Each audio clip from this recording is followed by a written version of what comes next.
Raise your right hand, please. Do you solemnly swear or affirm the testimony about to give is the truth, the whole truth, nothing but the truth, so help you God? I do.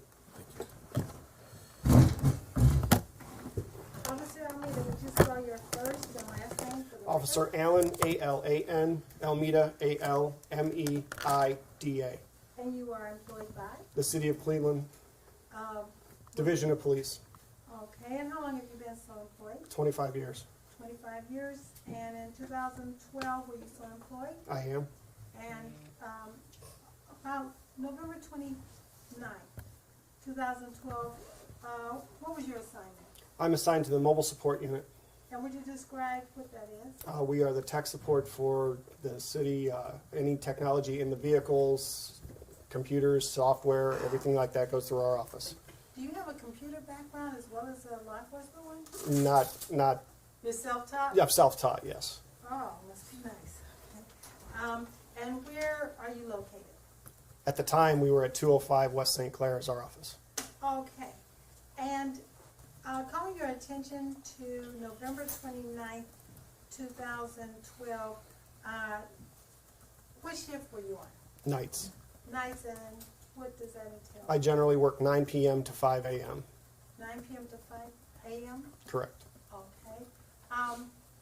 Have you been on other assignments, patrol or detective or community? I was in the 6th District for 11 years. 6th District. And how long had you been in mobile support? 14, 15 years now. Oh, okay. In 2012, then? I was in mobile support then Well, for a number of years. Okay, about 7, 8 years. Mm-hmm. Okay. So you were on duty November 29th, 2012. You started about 5?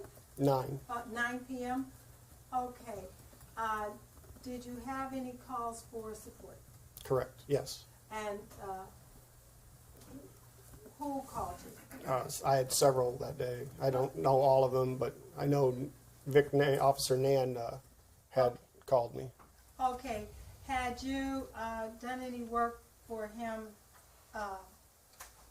for that evening? Yes. Okay, what was that? He brought me a desktop to look at for a malfunction, as well as a modem in the back of his car was not operating properly. Okay. Now, the computer, was that a city-issued computer? The desktop was his, the modem is the city's.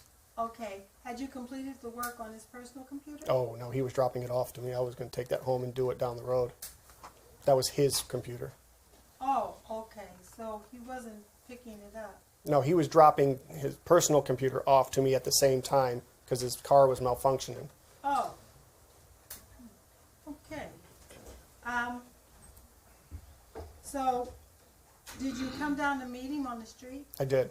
Okay, and what happened then? We talked about his desktop, and then he told me that the modem was still malfunctioning because I'd seen that vehicle in the past. So as we were going to his car, we saw a vehicle almost stopped at Ontario and St. Clair, continued on, to open up the trunk to look at the modem, when we heard that car accelerate at a high rate of speed and just go flying by us. And as it crossed us, we heard a gunshot. Okay. Now, you heard the vehicle prior to it passing you? Yeah, it started accelerating at Ontario and St. Clair, which from my office door is less than 100 feet. Okay. Did you later learn why it was accelerating? I'm sorry? Did you later learn for any reason it was accelerating past your... Oh, it did accelerate. His reasoning why he took off like that, I don't know. Okay, but you said when you first saw it, it was stopped? Or slowing down. We didn't really pay it any mind until he accelerated. We didn't even notice it. I mean, we see a car there and then it accelerates. Okay, so your first visual of the vehicle was at what point? Ontario and St. Clair. And there was almost stopped. It seemed to be. Again, we weren't really paying that much attention to it. Oh, okay.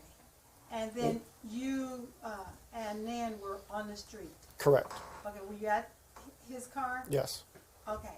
And did you hear any noises emanating from the vehicle prior to the shot, as you say? The acceleration. The acceleration. He the car accelerated very, very heavily. I So believe it's in the like he past- stood on the accelerator kind of thing. Okay, I believe in a prior statement you said he was revving an engine, would that be correct? Objection. I mean, Counsel, oh, would you like to, is there any material that you'd like to use to refresh his recollection if you feel it's, I have his BCI, but I think I can do it just with him on the stand. just Okay, properly? okay, do you remember describing the acceleration in another way at a previous time? No, I don't recall. I know I had a BCI interview, but I don't recall what was truly said it verbatim. Okay, if I said something to the effect of revving the engine, would that refresh your memory? Possibly. I mean, if by revving his engine means accelerating and going past us, I take revving his engine as up and down on the accelerator, and that I didn't hear. Okay, you heard, Maybe I said one thing, but he drove by us. okay, and you heard him prior to hearing the shot, you heard the car prior to hearing the Yeah, shot? that's what actually drew our attention. If he didn't accelerate like that, we wouldn't even have paid that car any mind. Oh, if you hadn't heard the car prior to your, would you say, hearing the shot? Mm-hmm. Okay. Now, did your senses detect anything else in terms of just your hearing from emanating from that vehicle? I don't understand the question. Okay, did you, in terms of any of your other senses, you know, visual, taste, smell, were any of your other senses affected by the car going past? Until the shot? Yes. No, we just heard it accelerate, and as it went by us is when we heard the shot. Okay, did you smell anything? No. You didn't smell anything?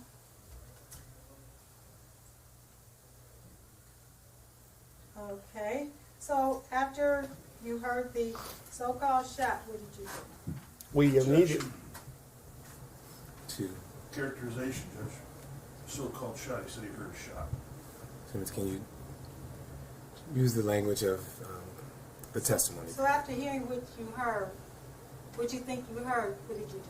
we ducked down behind the car, and as the car continued past us, we ducked down behind the car. Okay. Were any bullets or casings or anything ever found in that area? You're Not that I'm aware of, Not that you're aware of. but Okay. I didn't control that portion of the investigation, but not that I'm aware of. Not that you were aware of. Were any of the Officer Nann's vehicle windows shot out? No, Was anyone injured? not that I'm aware of. Okay. Okay. So what did you do after you ducked down?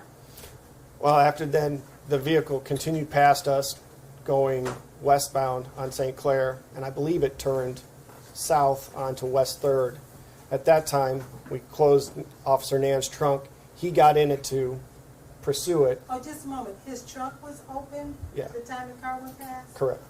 Okay, and where were you standing? Were you standing inside, We were on the on passenger side or we- on the driver's side? we were on the passenger side near the trunk.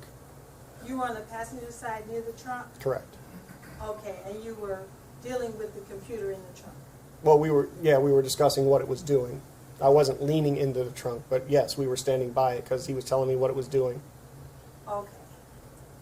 Okay, so the car goes past, and what do you do after that? We closed the trunk. Officer Nan runs around, gets in the driver's seat to follow in behind, and then I went back in the building to get my equipment, vest, gun, radio, all that stuff. And then I came down after I got that stuff on. I had my car keys to my zone car, which is parked in the building across the street. So I ran down, and then I started listening to the chase as it was going on. Oh, listening to the chase?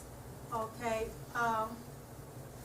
listening to the, you said the chase says. So, how many were there? I don't believe I said chases. I said chase as it was going on. Oh, okay. Okay, so what did you hear over the radio? Basically locations that were being called out. You know, we're at this location, we're moving this way.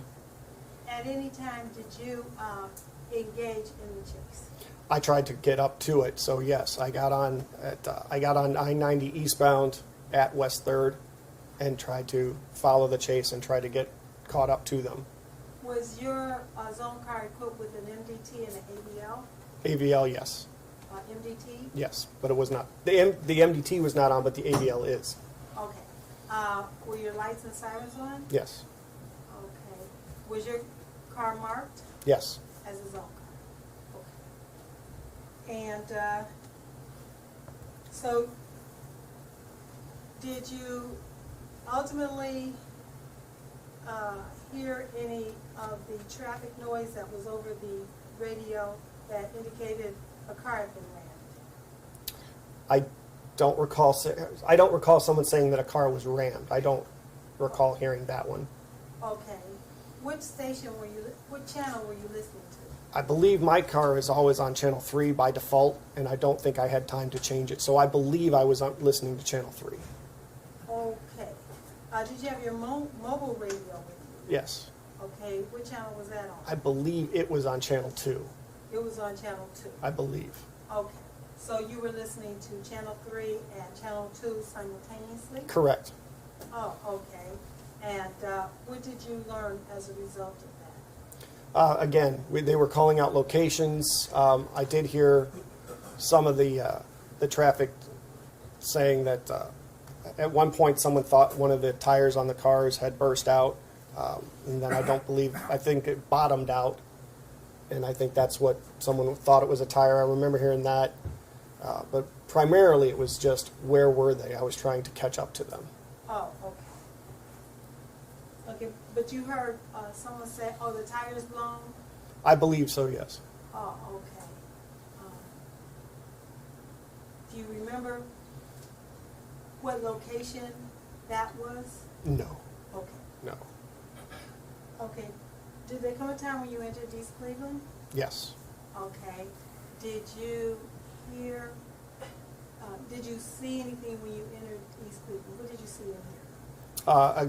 I was primarily blocking because I was still pretty far away. So as the chase was changing directions, I was one of the cars that were blocking off some streets to allow the traffic or the chase to go by. So, and then I would drop in behind, and then the chase would change directions, and again, drop in, stop traffic from coming into the chase. By traffic, do you mean civilian cars? Correct. I was just blocking in case any civilian cars were to come up. Okay. Did you see any civilian pedestrians on the street? Not really. Okay. Now, at the point, when you were blocking the streets, did you see any, about how many cars did you see go by? The zone cars? Yes. A number of them, a large number, but I have no idea what that number would be. Would you say it would be at least 10? Probably 20-ish Probably 20-ish on the streets that you were blocking? that were going by me, yeah. Oh, okay. So, at the point you arrived in East Cleveland, were you still in the chase? Well behind it, but yeah, I was near the end, but yes. Okay. So the other cars were in pursuit through the streets of East Cleveland, and you were pretty much following them? Correct. Okay. Did there come a point when you arrived at the Heritage Middle School on Terrace? That's the one at the top of the hill, I believe. Yes. Okay, then yes. Okay. About how many cars did you see then? Probably 10 to 15, because I couldn't even get to the top of the hill, so I had to stop and actually run up the hill on foot. Okay. Okay, nothing further. Counsel.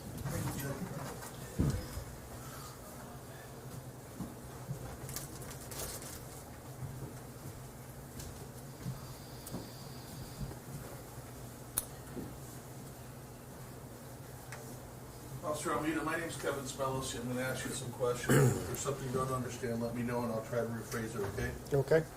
I don't know if we've ever met before. before, have we? I don't believe so. So on this particular night, you were at the office across the street from the Justice Center. Would that be accurate? Correct. So that'd be like the, It holds the county tax building is the main things in that building. I'm sorry, the what building? The tax building, CCA building, Okay, is the majority of that building. I got you. And so I was confusing it maybe with the command center. The EOC is on the top floor of that building. Okay, so that's where they have camera system for the city of Cleveland. They have that ability. Right. I'm not sure where those cameras tie in, but yes, Right. they do have that ability in that Okay. room. And that's where sometimes mobile command will set up, right? Correct. It's called the Emergency Operations Center. And so that would be on the Fifth floor. south side of St. Clair, would that be accurate? Yes. All right. Yes, and yes. If we're trying to get acclimated to where the Justice Center is, the Justice Center sits on the corner of St. Clair and Ontario, Correct. and the jail portion of that building would sit on the corner of St. Clair and West 3rd Street, is that correct? Correct. All right. And so you're in the middle of those two intersections on Yes. St. Clair. West 3rd and Ontario. All right. And you've indicated that you, at that point in time, were working in a technical capacity, if you will. Correct. And you would repair computers, right? MDTs, right? Modems and Mobile data terminals, modems, all that sort of stuff, right? And in this particular instance, I believe you've indicated that Officer Dan had trouble with his mobile data terminal, is that right? it wasn't acting properly, yes. The Okay. modem wasn't acting right. And besides interacting some personal business with them, you were gonna fix that city equipment for them as well, That's right? correct. All right. And Objection, it was not city equipment. mobile data terminal? No, That's- the other computer. I said, Overruled. so, personal computer, mobile data terminal, right? Besides taking care of his personal stuff, you're gonna handle that city business as well, right? Correct, the modem. Okay. That's what I said before, right? Yes. Okay. And, so he comes to you, right? Yes. And you meet in the street, right? Because that's where the terminal is, right? It's in the car. That's a very common thing. We don't have a garage to work on this type of stuff. So yes, that's a very common place at the time they would bring me cars and I would work on their cars in that spot. And you hear a car coming towards you, right? Yes. And then you hear a gunshot, Yes. right? Any doubt in your mind it was a gunshot? Not at all. Okay. And you've been asked to describe that gunshot on a number of prior occasions, have you not? Yes. You gave a voluntary statement to the Bureau of Criminal Investigation, did you not? I did. You gave an internal statement, did you not? Yes. And did you give a statement on the night of this incident? Yeah. I believe so. I'm going to say I believe so. All right. To the lieutenant that was handling it. Right, so on 3 prior occasions before today, you've described that shot, right? Yes. Have you ever described it as a car backfiring? No. Have you described it as a particular type of weapon that was fired? I believe it to be a 38. Okay, and why do you believe that? I own a 38. I've fired multiple weapons for the city of Cleveland as well as personally, and that's the one that it sounded like the most to me. Okay, and can a 38 be shot from a revolver? Yes. And tell ladies and gentlemen of the jury the difference between a revolver and a semi-automatic. Revolver has a chamber, circular chamber that is loaded from the back, usually from the back end. It can be loaded from the front. Usually from the back end, closes, and as the weapon is fired, the chamber advances to present the next live round in front of the hammer. A semi-automatic is usually loaded from the handle into a magazine, which then goes up inside the weapon, chambers it, which puts a live round in front of the firing pin. As you fire it, the gas moves the slide back, ejects the spent casing, moves forward, and grabs a new shell and puts it in place, ready for the next shot. And what doesn't a revolver do? It does not eject a shell. Right, so if you're looking for a shell on St. Clair there and it was shot by a revolver, you wouldn't find it, would you? If it was from a revolver, no. Okay.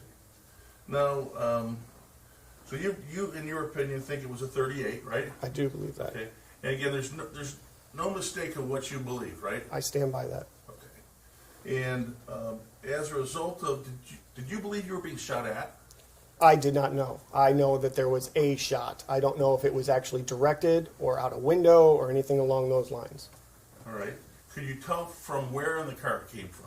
To me, it felt like the passenger side only because it seemed a little further away than the driver, which was closer to me. I believe it was from the passenger side. Okay. And when that happened, you did what? We ducked down behind the zone car. Okay. And if you believed it was a car backfiring, would you have ducked down? No. Okay. Have you ever heard a car backfire? Yes, You know the difference between the two? I do. All right.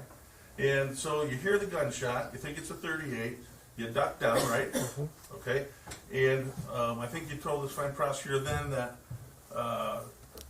you're not equipped with your service weapon or your vest or those tools that you use to be a police officer in the streets, right? That was correct. And so Nan did what he was supposed to do, right? Yes. What are you supposed to do when you're shot at? Oh, you have to get behind that car, advise radio of the license plate to start with, type, model of car, color, all that, direction of travel, to get more cars to try to help box you in. Right? You're obligated as a police officer to try to stop that criminal, right? Correct. Okay? And is that what Dan did? I believe so, yes. And is that what you did? Yes. Okay, so you went and got your gear, right? Mm-hmm. You got in that chase, right? Yes. And you participated in some respects in stopping traffic. Is that fair? Yes. All right. And why would one do that?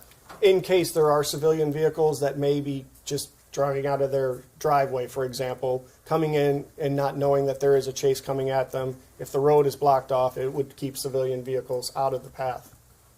Did you notice any other city vehicles besides Cleveland? I did not. I didn't notice any vehicles other than Cleveland, but Okay. that would not, because I was pretty far back. Okay. Did you get reprimanded, by the way? I did. Okay. Did you get prosecuted? No, Did you get charged with a criminal offense? no, Did you get charged with dereliction of duty? no, Did you fire your weapon? I did not.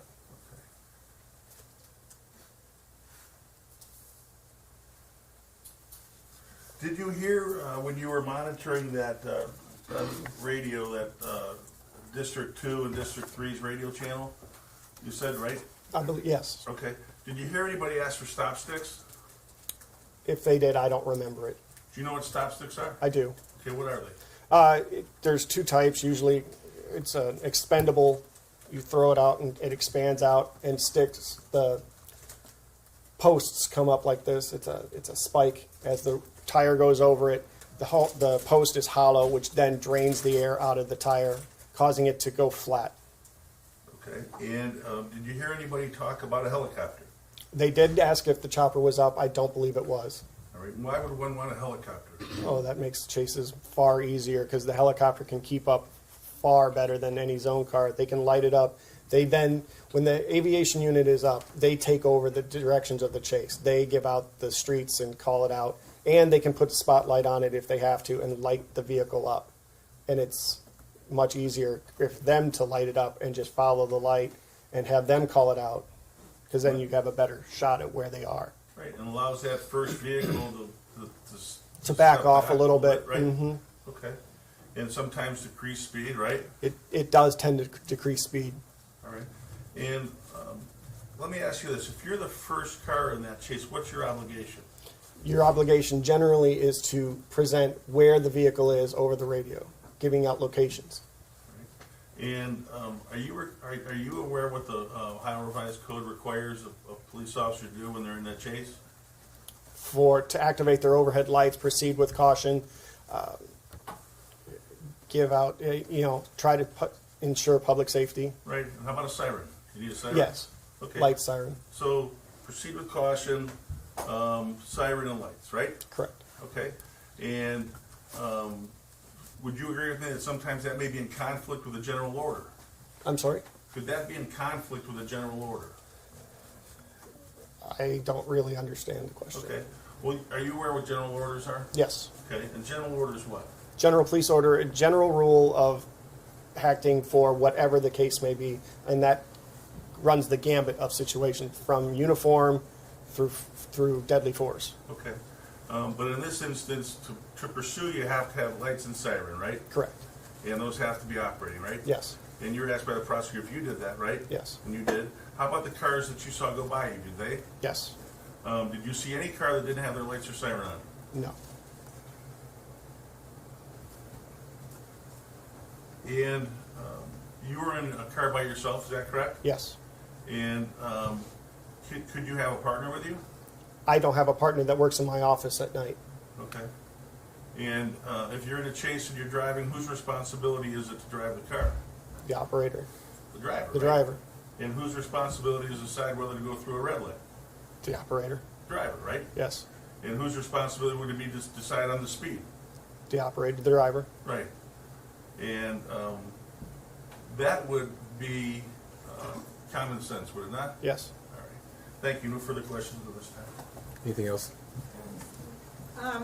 You said you made a statement for internal review, internal affairs, Not internal affairs. integrity unit, the integrity unit. You know what? I did make a city one. I don't remember which unit it was because we have multiple units, and I don't remember which one it was. Okay, so. But I did make a City of Cleveland unit. Okay, and you said you received discipline. I did. Do you remember what that discipline was? 6 days suspension. You got a 6-day suspension? Correct.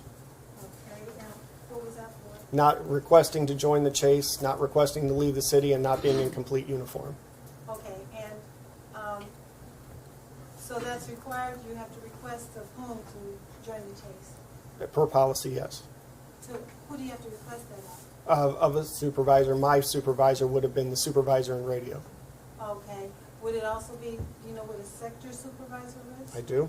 And what is a sector supervisor? Sector supervisor is the person in charge of a specific area of a specific either district or unit. Okay. Okay,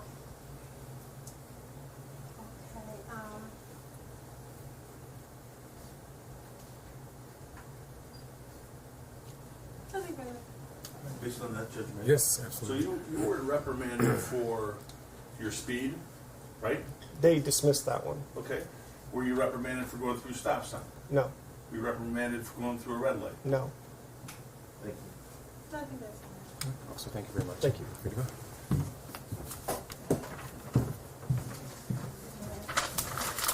At this time, the government will call William Miranda.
Madam Prosecutor, Counsel, can you approach for a second?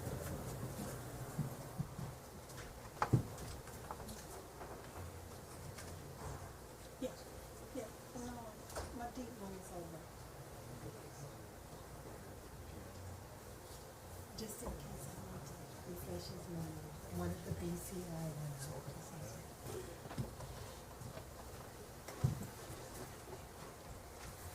Yes.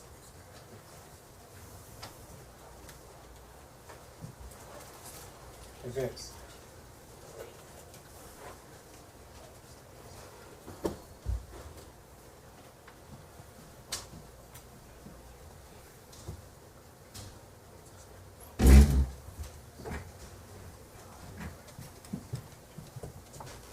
Officer, raise your right hand. You solemnly swear or affirm the testimony about to give is the truth, and what you know the truth have you got? I do. Have a seat.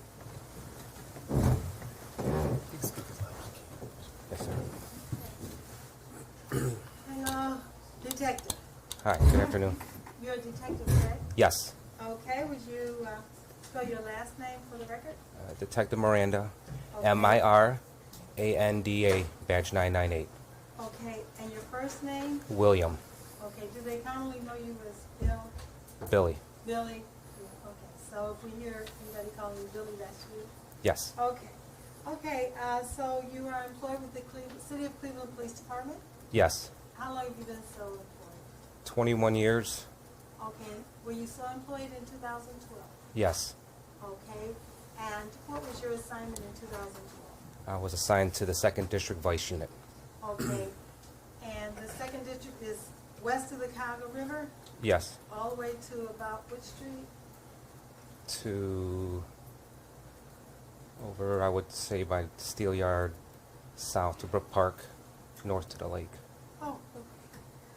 Okay, so, you had been, in 2012, let's do the math. You had been a City of Cleveland police officer for how many years? About 15 Approximately 15, at that time? 14, 15 at that time. Okay, so you were very experienced. Yes. Okay, and had you ever been on patrol? Yes. You had worked your way up from patrol? Yes. Okay, and who were your colleagues in the vice unit? At that time, Yeah, at that time. Detective Rinkus, Detective Mitchell, Detective Graves, Detective Fairchild, Detective Salupo, Detective Smith, myself, and Sergeant Coleman. Okay.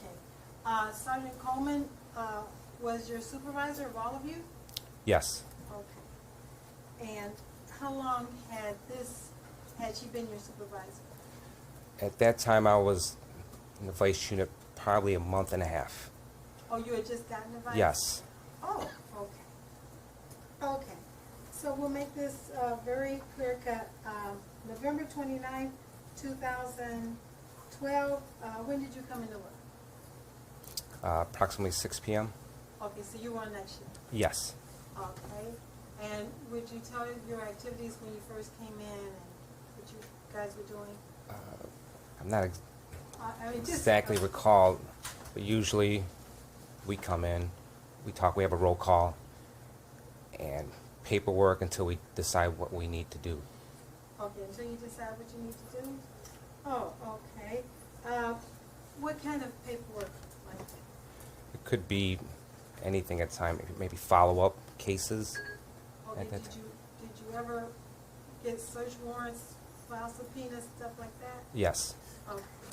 And so, Vice, what does that entail? Is it drugs or is it, what is it? Vice work is primarily drugs, narcotics, prostitution. We do liquor violations and gambling, but primarily drugs Oh, okay. for the 2nd District. Okay, so, you came in about 6 p.m. and, just recalling generally, you were possibly, all of you were in the office? At that time, yes. Okay. Did there come a time when you were not in the office?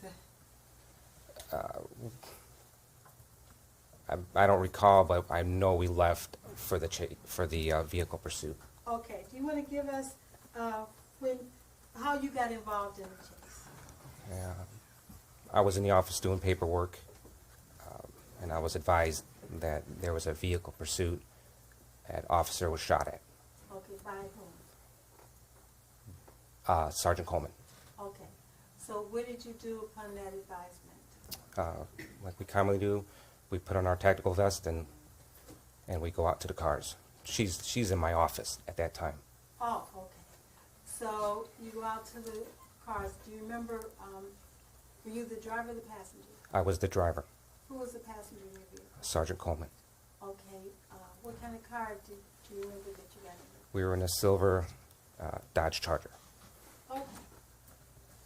And how is that Dodge Charger equipped? Is it marked or unmarked? It's unmarked, has sirens and lights. Okay, did it have an MDT?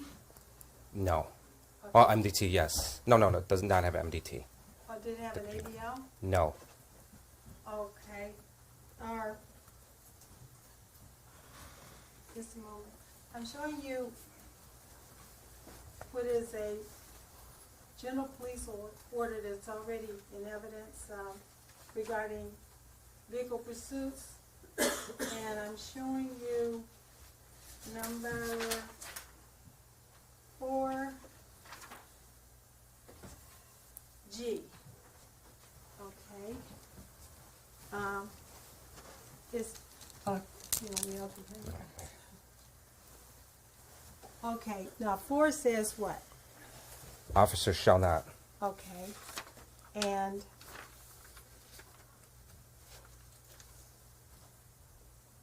G says what? Initiate or join a pursuit in an unmarked unit unless equipped with emergency red or blue lights and siren unless exigent circumstances warrant the initiation of a pursuit. Okay, also, isn't it true that you should have an ABL or an MDT in a unit before you initiate a pursuit? Objection. I mean, if you know, He just read what he was required to have. I mean, if If he you know knows. if that's an additional requirement, if you know, yes or no.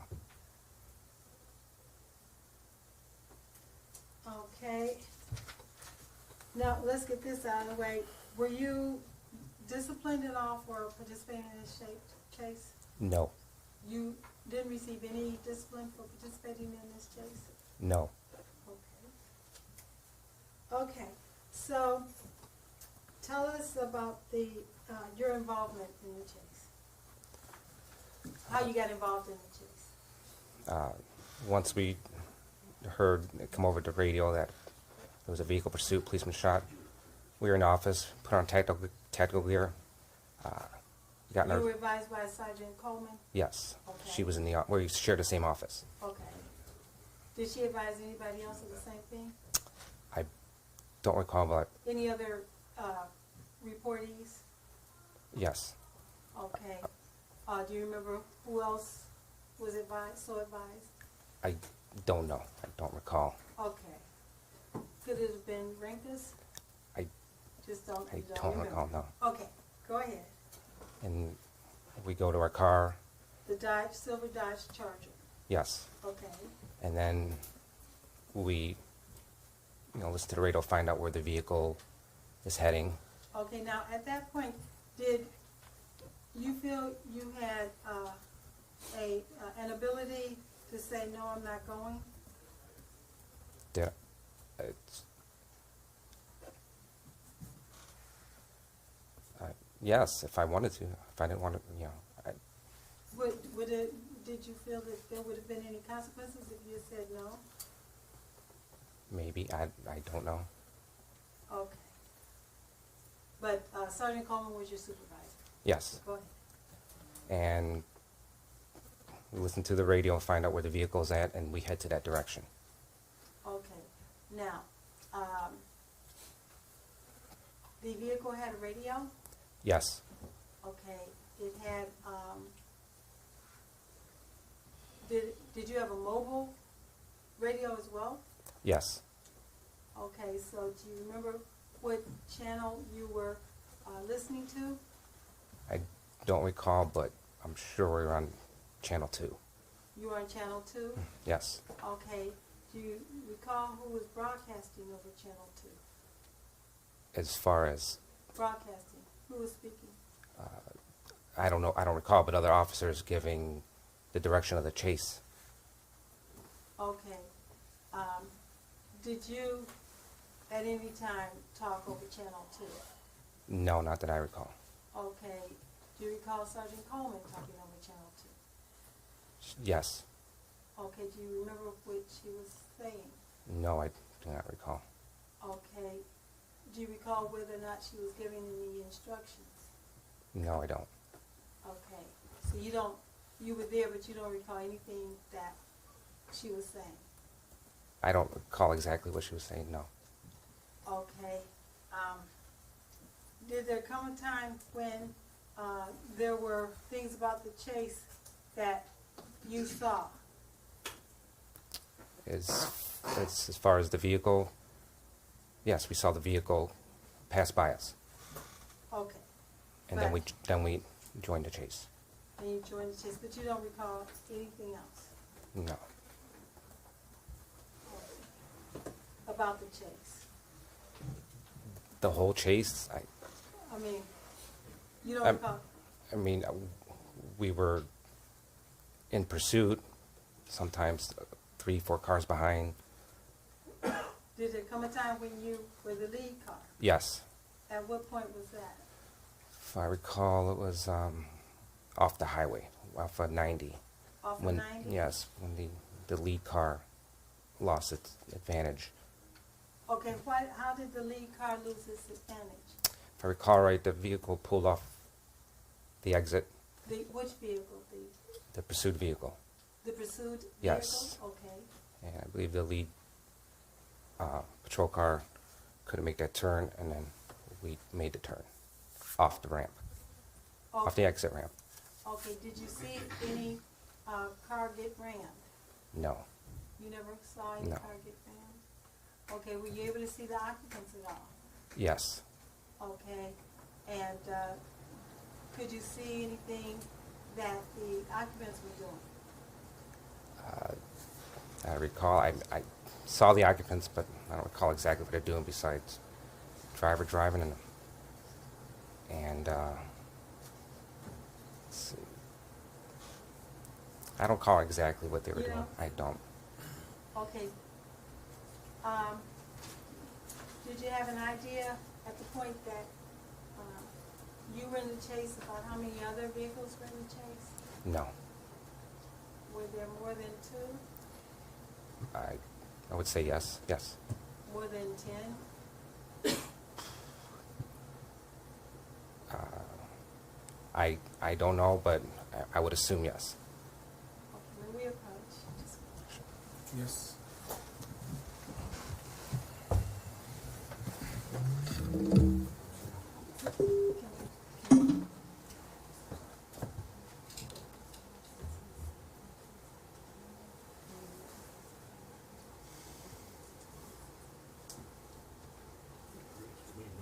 Go ahead, Judge. Okay.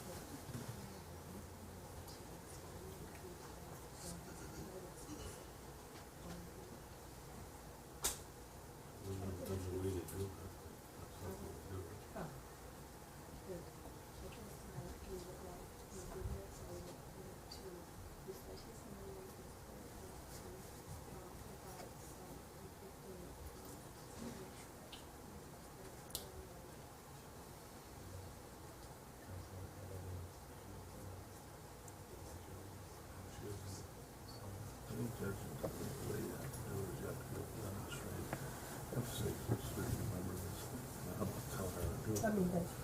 You know, then you have to say, would you like an opportunity for your report or your interview in doing so to help you refresh your memory? I suspect he'll say yes, but, I mean, there's a foundational, like, thing that you should do as a matter of course. And have we agreed that the being outside? Yes. We agreed to that, correct? Remember that? Yeah, remember that? That's what we did. Yeah, did it this morning. Oh, no. Oh, okay, I mean, I'm asking, have we agreed to that?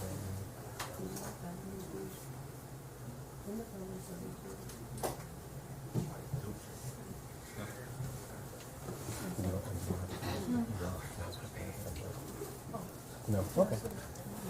All right, so, we'll let you, we start the first and the second foundation to recall.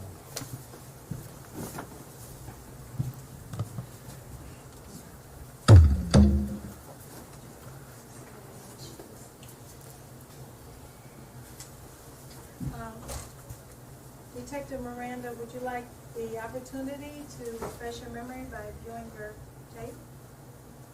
The video, you were questioned by BCI, correct? Yes. Okay, would you like the opportunity to look at the tape in order to refresh your memory about some of the details? This is 7 years ago. Yes. Okay. take a seat. All right, so we're gonna do that. Yep, yeah, you can go right to the front one.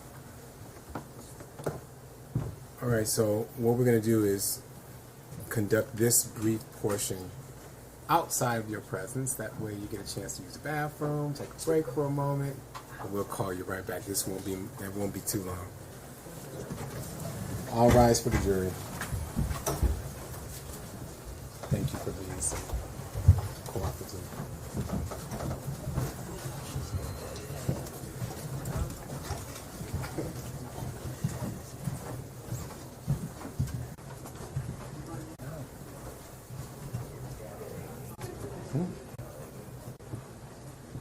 It's fine.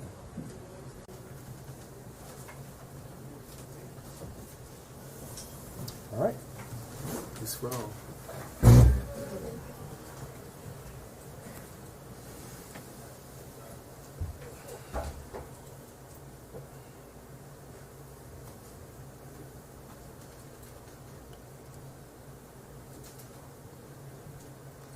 It's,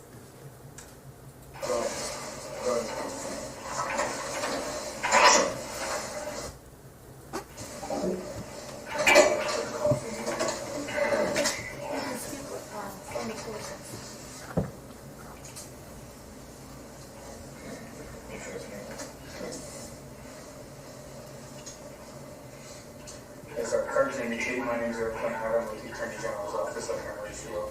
Essentially, he's Cleveland. We appreciate you coming in today. Hopefully, we get that pretty quick. So, at least some of these. Maybe run low. So now, just get down to the point. But initially, we do some clerical things here, and then we'll get into the story. Okay. We get your basic information first here. What's your first name? William. Okay. Middle initial? C. And last name? Miranda. M-I-R-A-N-D-A. And what's your address?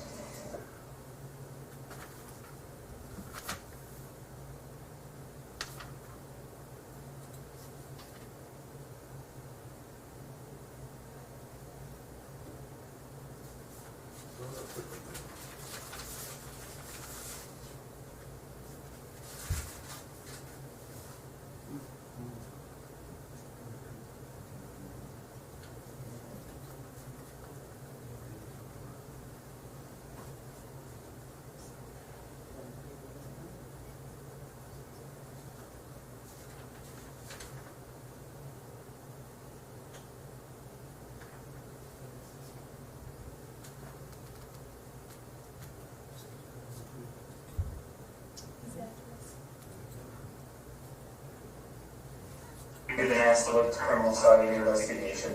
Basically, we've been asked to do nothing but gather the facts from everybody, put them facts together, and present them to the prosecuting attorney, and then obviously his job is to decide what he's going to do with it. Whether he does anything with it or he gives it to the grand jury to decide, it's completely up to him. We have nothing involved in it after the fact finding. Okay? So, obviously, we've asked you to come in here today and we'll go over a list of questions here. I ask you that you give us as best recollection as you can, as honest as you can, and then again, if you've got questions for us, we'll be more than happy to answer them. Keeping in mind that our site is criminal, I'm going to give you your Miranda rights or lines, and we'll do that now. Okay? Under your Miranda waiver, you have a right to remain silent. Anything you say can will be used against you in court. You have the right to counsel, to consult with an attorney, and have an attorney present during questioning. If you cannot afford an attorney, one will be provided to you before questioning at no cost.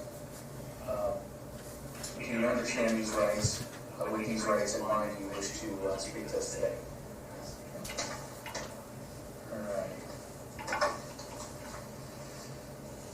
Understanding that incidents like this have a high level of stress and anxiety, so initially we'd like just to ask you how are you doing the last couple of days? Doing well? Or what's your current assignment? Second district police. And how many years have you been with CPD? February before 15. Any prior service with anybody prior to coming to Cleveland? No. What shift you working? Four. And I guess it's 6 feet. And your supervisor on, are you ever taking supervisors? No. Who's your supervisor? Coleman. And what's your only days off? Saturday, Sunday. And if you chose to work correct here? As far as Yeah, part-time stuff. yes, same one today. Every Wednesday morning. St. John's. Were you working any of those extra details 40 hours prior to the 29th? Wednesday, Thursday? I work Wednesday. Yes.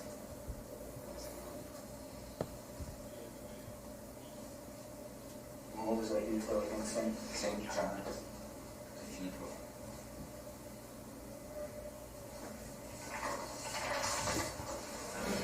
Were you rested? Yes. You could sleep last night, all that jazz? Yes. I had the incident, which was Thursday the 29th. You're under prescription medication under a doctor.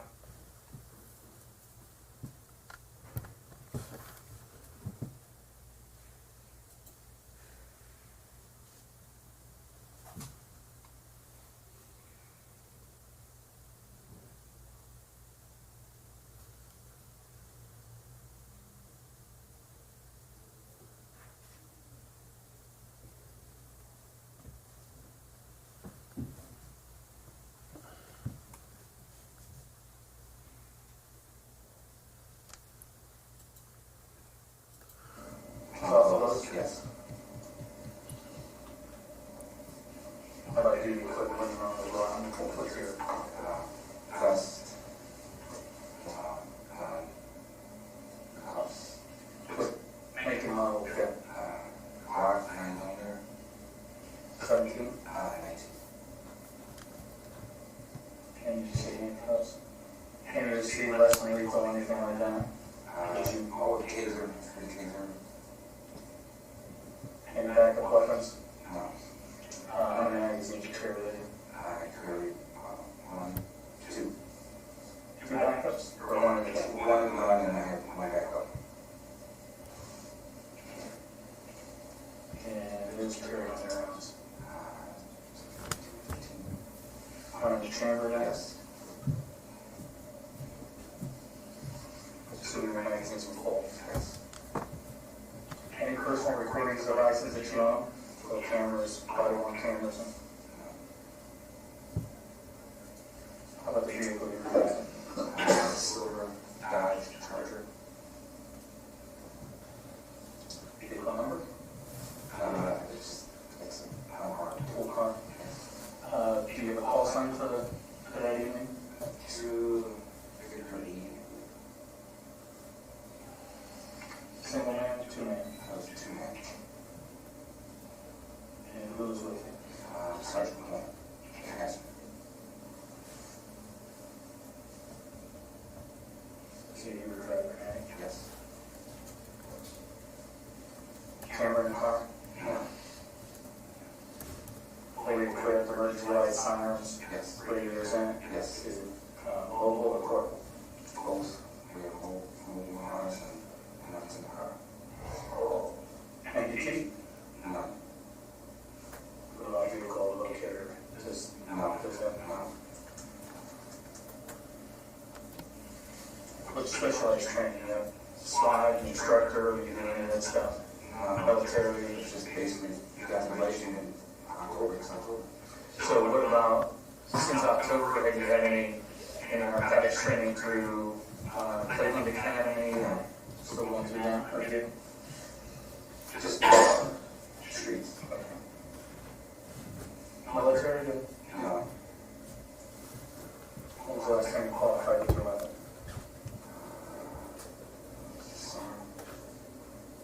At 12? Yes. That had been about the same time you did your use of force training?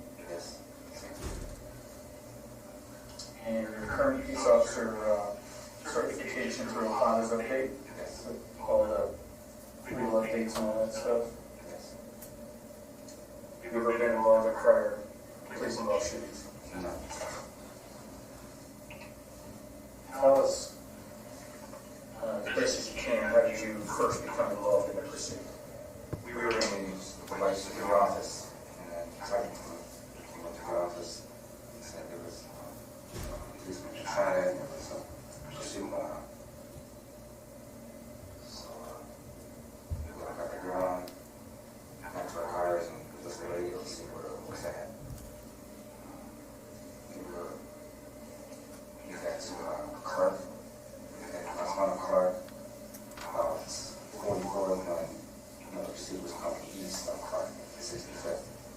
So we waited, coming back out, so we waited just inside. As soon as they passed us, about 3 cars at a time, we turned and started following.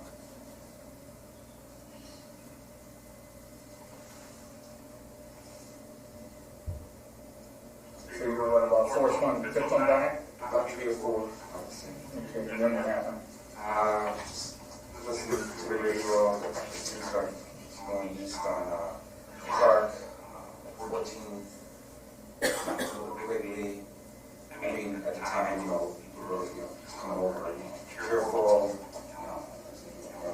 officer Kyle, from the car, pointing at us. It went up to the steel yard. This was roundabout, 14th north. And that's when I went to my car. I don't want to stop you next time, but when you said that there was some radio broadcast about a pointed gun. Yes. Do you happen to remember where you might have been at by that? It was actually going up to steel yard. Pointed gun. Any other radio traffic you're hearing up to this point? The new car. Calling Or pursuit. calling pursuit. Okay. So you guys get to that point, then what happens? It just goes up the hill to the roundabout to 14th. And the new car is calling out to chase the whole time, and then we get on the highway, 90 east, right downtown. Miranda and her, a couple times we tried to get off the highway, I believe. We kept on, still like 2 or 3 cars behind. And then when we got to East 72nd, the lead car kind of quick, we first turned off the highway, the lead car off, so I filled in for the lead car. About East 72nd, I got off, kind of spun out there a little bit. So you guys end up in a lead car at a certain point? At East 72nd, when the lead car lost the pursuit at that time, so they filled in. What's the closest intersection street there for you? I'm not familiar with the downtown area. So you, at East 72nd, 72nd, at 90 East. 90 East 72nd. Took over.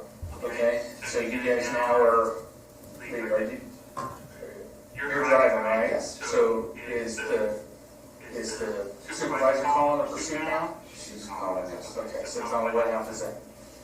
So I was just east side, it's pretty much just concentrate on the car, just because of, where there's a gun, they said it was a gun, pointing it, obviously, around was popped off. So my concentration was on that vehicle and the intersection too, there's a lot of police cars around, I want to get T-bone, so. And just started going through the streets and everything, and I can't tell you the exact location, but all I remember is when I kind of jumped the curb going to the right. I was either a gas station or something convenience to pop up. So that's when I pulled into the parking lot, thinking he was on the right, and he just cut back left it. I had to turn out and then, just 6, 7 cars and half before I joined that can. So when you felt that, I felt bad because I was kind of slow. And then went up Terrace Road and then down into school. Is that the school number? You're fine? Yeah. Okay. so here's Terrace. Okay. All right.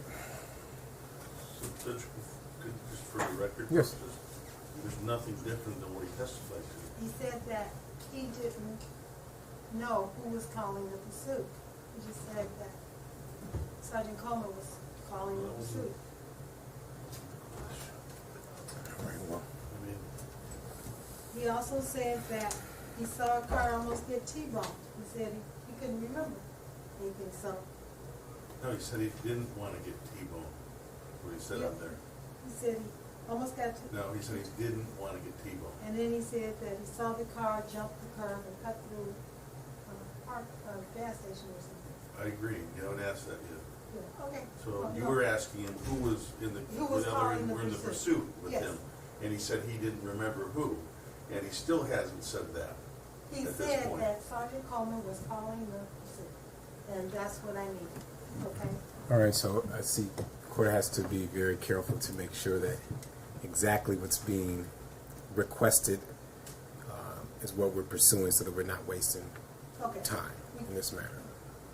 As soon as we got that, All we right. cut it off. All right, well, so what I'll do is make, if this comes up again, we'll make sure we're clear on what exactly you feel that there needs to be a recollection on. Well, I'm And I- satisfied that okay. it's been satisfied. Need to go again? Yeah, you can come back up. The event's gone already? All right.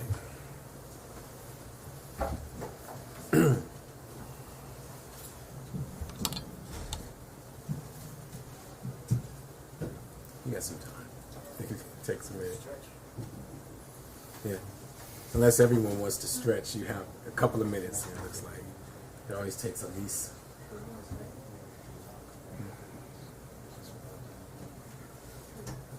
There's an air conditioner. Are we paying air conditioner? Oh.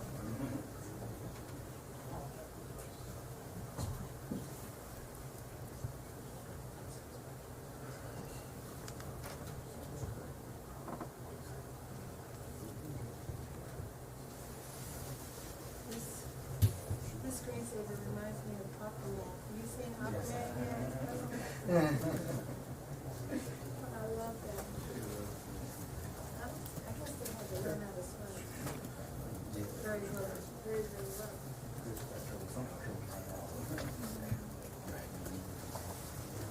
Yeah.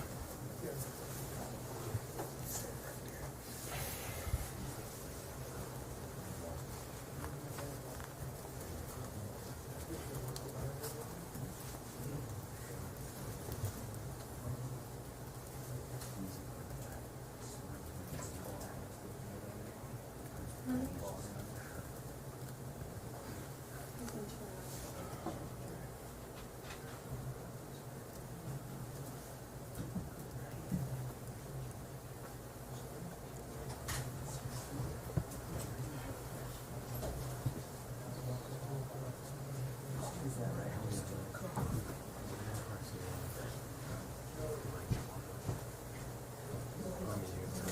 What do you think too?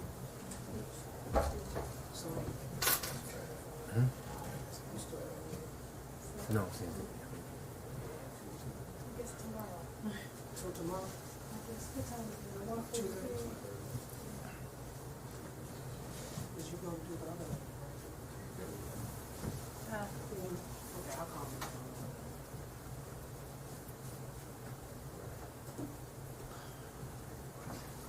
I'm sorry.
making their way in, or up at least.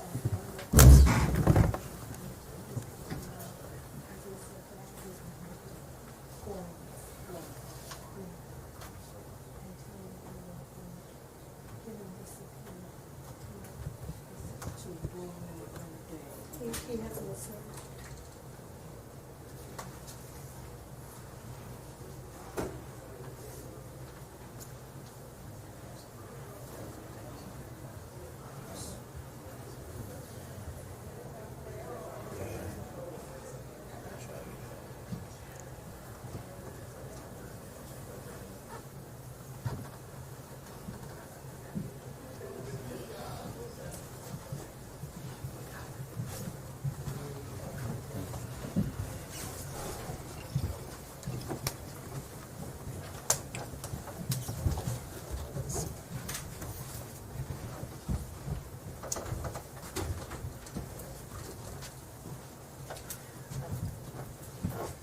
Thank you, ladies and gentlemen. We can have a seat. All right, let's go back on the record. Yeah. Okay, Detective Miranda, you had an opportunity to review a portion of your tape. So I had asked you if who you knew was calling the pursuit, and did you see what you said? Yes. Okay, and so who was calling the pursuit? Which part? The part after you left the west side, coming into the freeway. You're meaning off of East 72nd? Yes.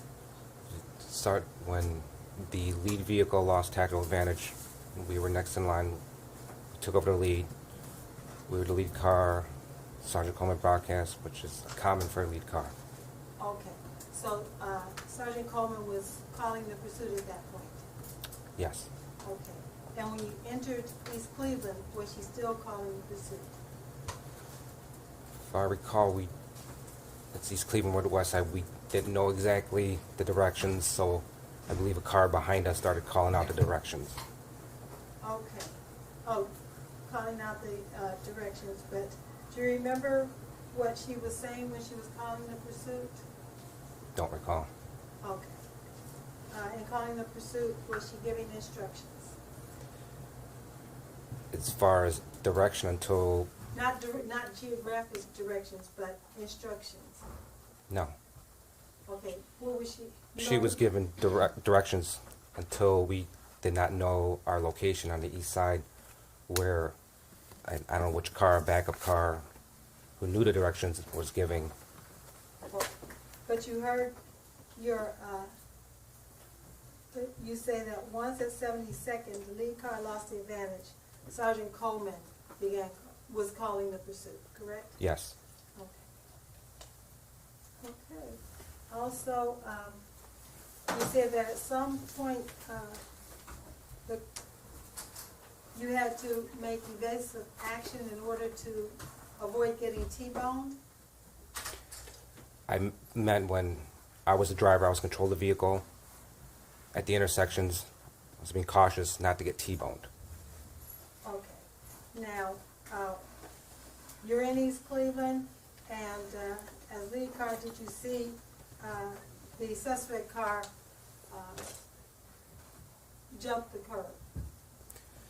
Towards the end, the lead car, the vehicle pursued, Okay. jumped the curb.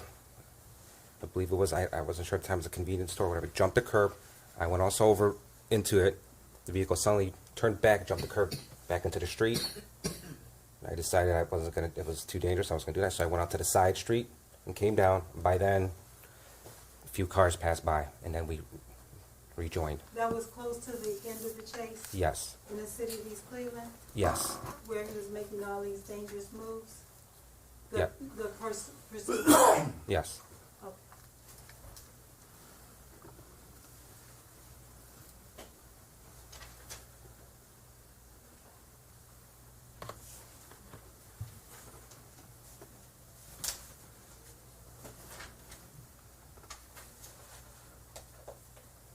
Do you remember somebody broadcasting he's losing pieces of his car?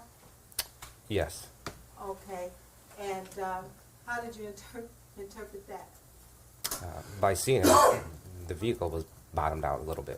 It was an older car, just I was driving right away, it just seemed like a hit and sparks came up.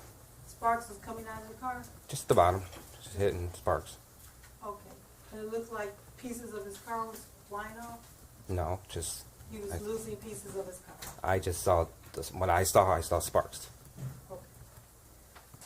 But you remember hearing somebody say he's losing pieces of his car? Yes. Okay, nothing further. Counsel?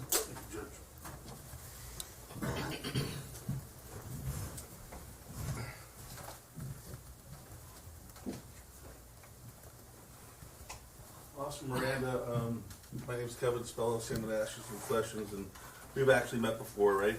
Yes. I've seen you at the Justice Center, I've talked to you before, right? Yes. Okay. And I'm going to ask you some specific questions about this situation, though, okay? Yes. All right. And if I understand you correctly, that you joined the vice unit in the second district sometime in approximately October of 2012, is that right? Yes. Before that, you had been an officer for about 15 years, is that right? Yes. And you had worked in various districts, is that correct? Yes. And can you tell us what districts you worked in? I started off in the old 3rd District, Okay. in Payne Avenue, and then Tell the ladies and gentlemen, jury, let me interrupt you, why you call it the old 3rd District? because the district closed down, and we had to pick a district to go to, so I went to the 2nd, but the 3rd District closed down. All right, so how many districts were there back in 2012? 6, And how many are there today? 5. And the second district still exists, is that correct? Yes. And are the boundaries the same as they were back in 2012? I believe they redistrict. Right, they're a little different, right? Yes, they're different. Because you had to absorb one whole district between the other 5. Yes. All right. And so you come from the old 3rd District, you joined the vice unit in the 2nd, correct? Yes. And where's that located? Where's that district? The 2nd District? Yeah. On Fulton Road, 3481 Fulton Road. Okay, it's real close to I-71, right? Yes. And when you joined the vice unit, and Sergeant Coleman was the officer in charge of that unit, is that correct? Yes. And who would she report to? She would report to lieutenant or captain. Okay. And do you remember who the lieutenant was back then? I'm not sure. Had you worked with Sergeant Coleman prior to October of 2012? She was in the 3rd District, the old 3rd District. Okay. So had you worked with her? We never worked together, but You knew her? we knew her from the old 3rd Okay. District. Yes. And so let's fast forward to that November evening, all right? You come in, you're doing paperwork, right? Yes. Okay. And do you remember how many of the other detectives are present or not present? I don't recall, but there's 3 offices Okay. in our vice. So tell us how that works. 3 offices. Where are they? There are 2 that are joined, and then there's 1 that's down the hall off the men's locker room. Okay. And I've been there, but I'm sure others haven't. Can you describe the condition of the second district? It's old. It's old, right? It's old. And it's not as though you have a palatial office where all the vice detectives can gather and share information, right? Right. I mean, Yes. it's split up, right? Yes. And so when I ask a question, who's there, you really don't know, do you? No. Because they could be in various offices in that building, right? Yes. All right. And but what you do know is that Sergeant Coleman said that there was a report of some shots fired, right? Yes. Okay. And she was going to go pursue it. Is that correct? Yes. Do you know if Sergeant Coleman's capable of driving a car? Yes. Have you ridden with her before? Yes. And does she have a car that she uses when she's driving? Yes. Okay. Is it the same one that you used that night? Yes. And why did you drive? I grabbed the keys and Okay. drove. Did she order you to drive? No. All right. And did she tell you where to go? No. All right. How did you decide where to go? Police radio. All right. So you listened to the radio, right? Yes. And you listened to what was being broadcast, and you put yourself in a position where you could assist. Would that be fair? Yes. All right. There's nothing wrong with you assisting a chase, is there? No. All right. And in fact, somebody's brought out the fact that you've never been disciplined, correct? Yes. Never been disciplined. Right. And you've never been charged with the crime because of this, right? Yes. Never been charged. All right. And you've been interviewed on several occasions about this incident, have you not? Yes. And you just watched your BCI or a portion of your BCI interview, right? Yes. And they Miranda, right? Yes. Okay. So they gave you those warnings to say, hey, geez, you know what? Just so you know what you tell us, we can use it against you at some point in time, right? Yes.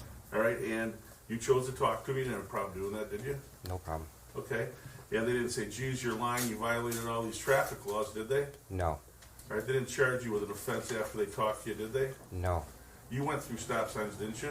Yes. You went through red lights, didn't you? Yes. You sped in the chase, didn't you? Yes. Sergeant Coleman didn't tell you to go through a stop sign, did she? No, she did not. Did she tell you to go through a red light? No. Did she tell you to speed? No. Did she need to tell you those things? No. Why? Because I was in control of the vehicle. Okay. And being in charge, you're a police officer, right? You've been there 15 years, right? Yes. You know how to do that, right? Yes. You don't need to be told what to do in a chase, do you? Correct. All right. You don't need another detective, a sergeant, a lieutenant, or anybody like that to tell you how to behave in a chase, do you? Correct. All right. And in fact, that did not happen in this case, did it? Yes, did not happen. All right. And again, no charges for you, right? No charges. All right. And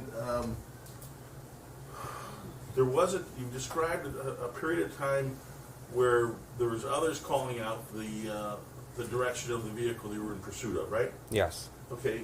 And when you were asked that question on direct examination on Ms. Hemmons, you didn't know who the other people were that were calling that out, did you? No, I did not. And you still don't, do you? I do not. Okay. But there did become a time when you did understand who was calling it out, right? Yes. Yeah, right? Because the first car is supposed to call it out, right? Yes. All right? There's nothing wrong with that, right? No, it's common practice. Okay. And when you became the first car, and you're in a two-man car, whose obligation or job would it be to call out the pursuit? The passenger, front passenger. All right. Why wouldn't you call it out? I'm driving, I'm in control of the car. I need to focus on the lights, safety, Right. and I need my passenger to assist me with that. Right. And then to tell everybody else the direction that you're traveling, right? Yes. The street that you're on, right? Yes. The direction that other car is going, right? Yes. And where they might be turning, correct?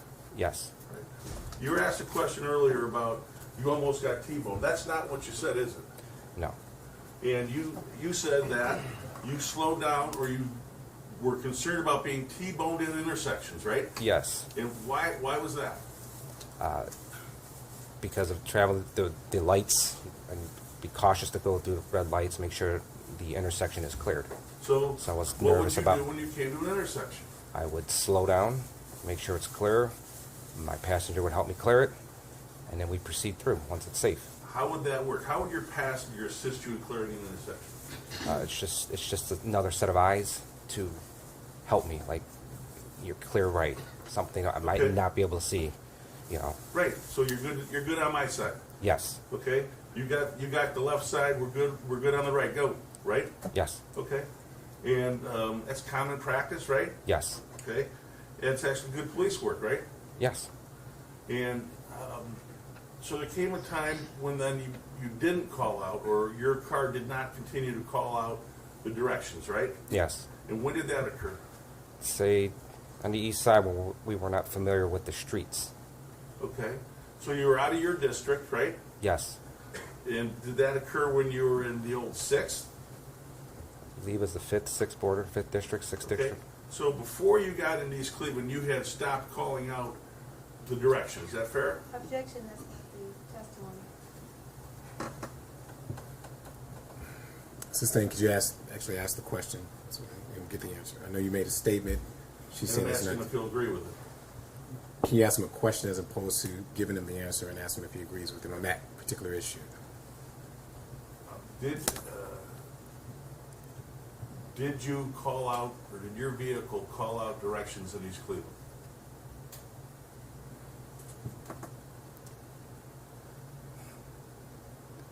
I know we called on East 72nd because we took the lead. Right, As far as in East Cleveland, I don't recall. okay? And there came a time when you weren't the lead vehicle anymore, right? Yes. And do you know what city you were in when that happened? It was right before terror, so I'm assuming I was in East Cleveland. Do you know for sure?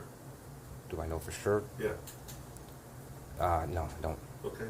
And you've indicated, I think, that it jumped a curb and then jumped the curb again back into the street. And when I say it, I mean the other vehicle that you were pursuing, right? Yes, the pursued vehicle. Okay. And you then went out a driveway. Why didn't you jump the curb?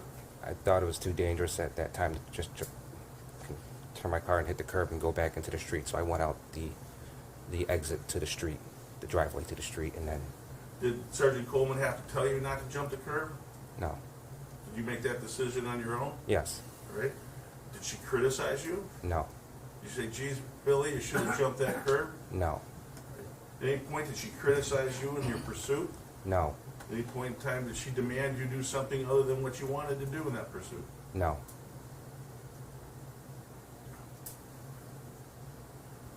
After it jumped the curb a second time, you indicated you were several cars back, is that right? Or how many cars back were you? I guess the time I turned back on the street, maybe 7, 8 cars passed Okay.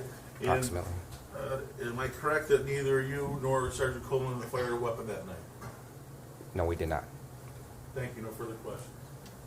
Ms. Simmons?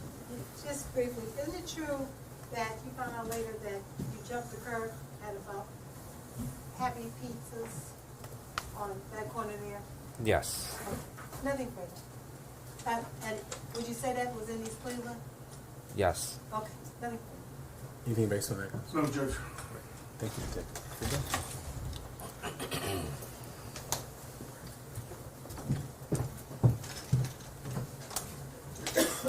I have to check to see if the witness side, one is still here. Okay, thank you.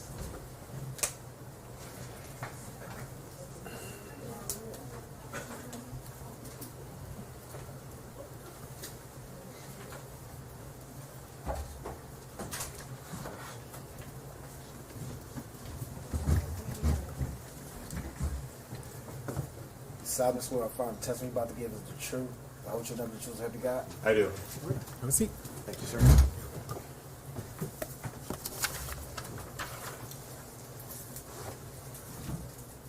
Agent Soraya. Soraya, would you spell your last name for the record? Last name is Saraya. And your first name? John. John. Okay, and what agency are you with? I am employed as a special agent with the Ohio Bureau of Criminal Investigation. Okay, did there come a time when you had any involvement in or around 2012 in the city of East Cleveland? Yes, ma'am. And in what capacity was that involvement? I was assigned to the Special Investigations Unit, and they requested come forward from the city of East Cleveland to help in the investigation into the shooting that had taken place here involving Cleveland Police Department. Okay, and did you have an opportunity to interview anyone? Yes, ma'am. In the course of the investigation, we were broken up into different groups. My primary assignment was to interview the officers that fired, and then to assist in any other interviews that followed up along the way. Okay, and did there come a time when you interviewed Sergeant Patricia Coleman? Yes, ma'am. Okay, do you see her in the courtroom today? Yes, ma'am, I do. Okay, would you identify her? Sitting over there, the blonde hair. Okay, would the record reflect that he's identified Sergeant Patricia Coleman? So noted. Okay, okay, and did you make a videotape of that interview? All interviews were video recorded. Yes, ma'am. Okay, and at this time, I would, with the court's permission, play that video that he, where he interviewed Sergeant Coleman. And just real quick, can both parties approach?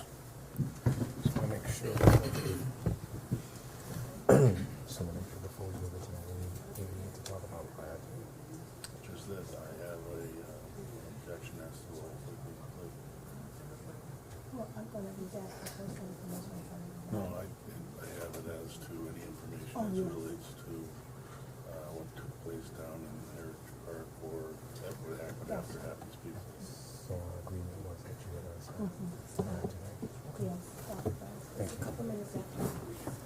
Okay, thank you. Thank you. Thank you. the video.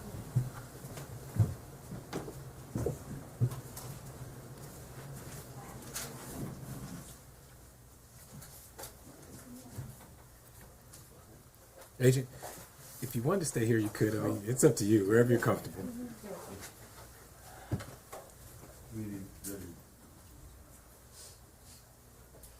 I just want to make sure, Wanna there'll be approach? about a 4.5-minute gap while I mute the personal information.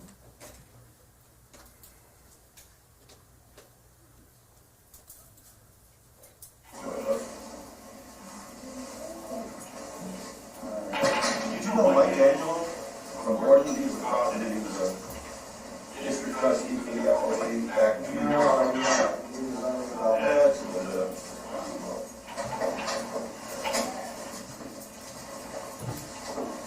Give him a card,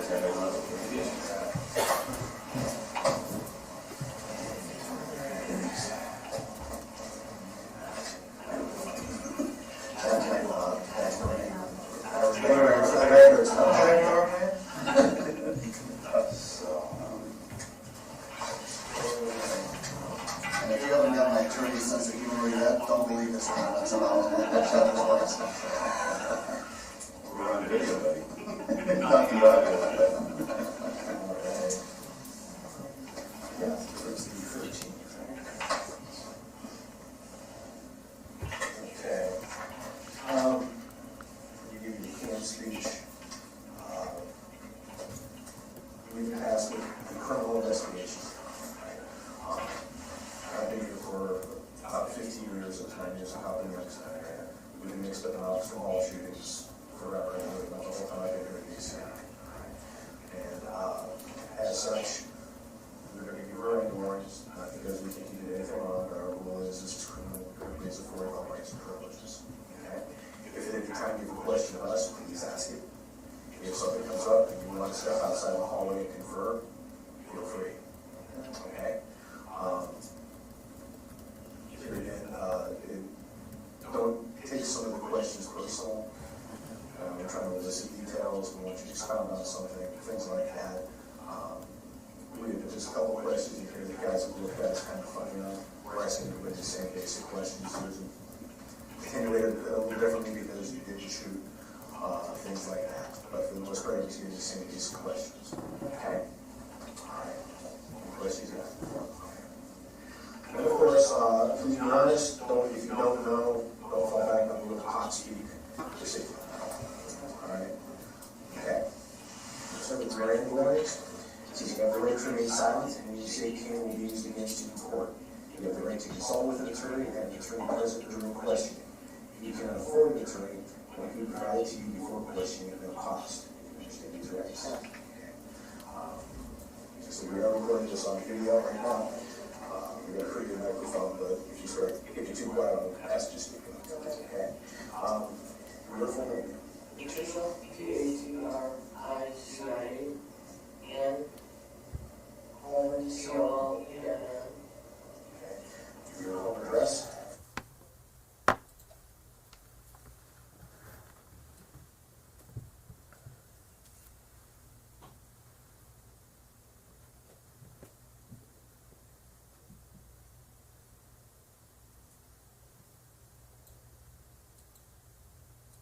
my last time in like CPU, so I just went for over. The fact with us or just the regular? I don't have a tax program. I just transferred over the life, so. Okay. CPD hoodie, huh? Yeah, just not a hoodie, just the, Oh, okay. What kind of gear do you carry? What's that gear? You're wearing I U-boats? get handcuffs and Okay, that's it. okay.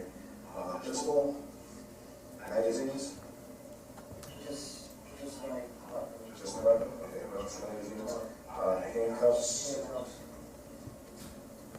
I might, Flashlight? I can't remember if I had my flashlight. What happened was, we doing an assignment and took all my stuff off, and then I got dressed and went into that. I can't remember what it was. So you're not carrying any extra magazines with you this time? No.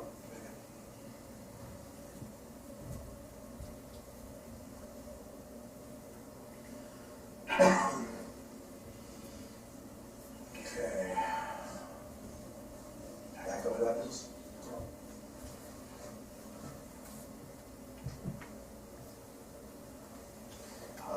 Personal recording devices, a digital recorder, pocket camera, nothing like that. What car were you in? I was in gray Dodge Charger. What then? Okay.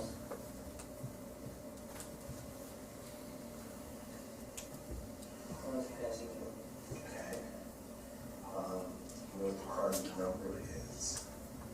What number I go by? No, not the call sign, the car number. No, okay. And what was your call sign?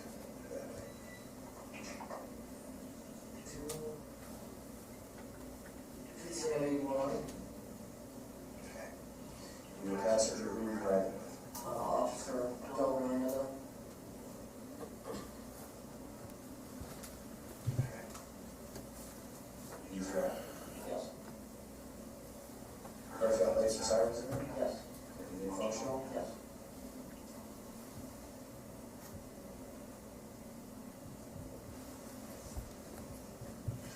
What channel are you operating? 2. Channel 2 or taxi? When that happened, when this incident happened, Yeah. which channel? Which channel? I hesitate because sometimes when we're doing stuff, we go to taxi. Okay.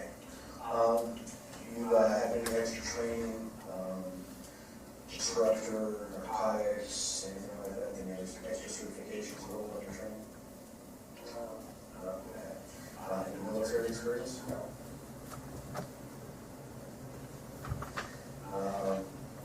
Qualified for weapons? Yes. And shotgun, rifles? Handgun, shotgun, You taser.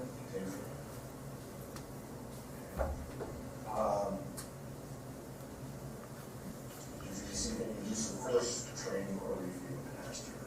Yes, that's our yearly training that's included. And your college certificate is current and up to date? Yes.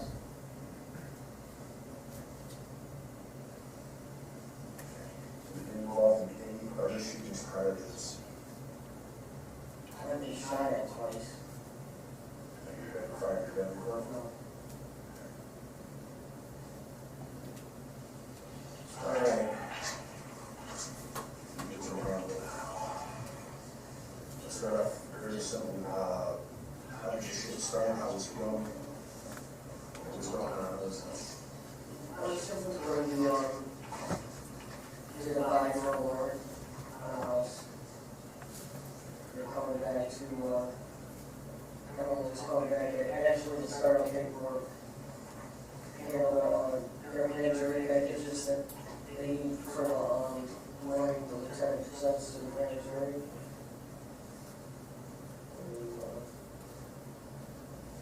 I was getting ready to make it on the schedule on his teammates checking for.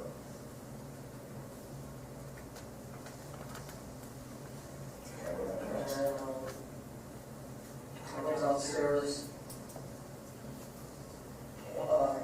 He's drinking coffee, and I heard over radio that I heard a policeman say that he was shot at. And I recognized the voice. What was that? Officer man from community services.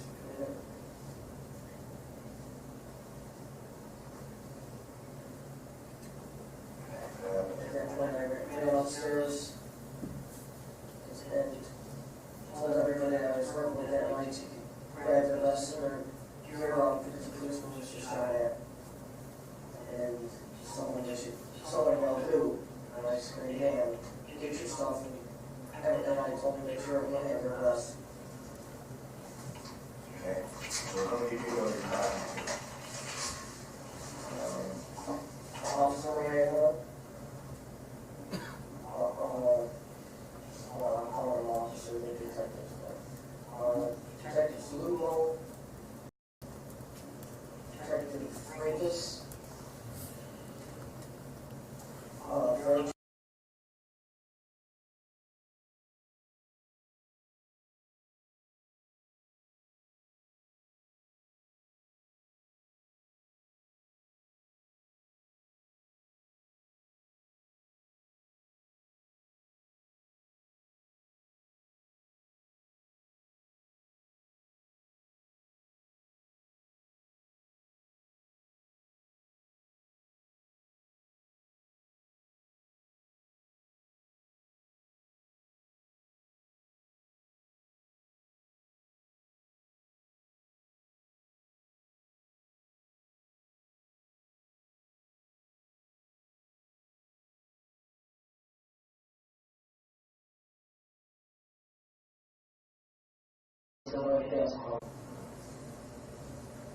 Okay.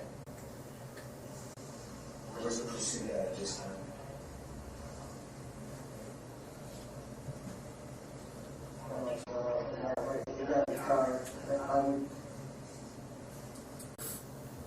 I don't know if they were heading towards 85th, maybe.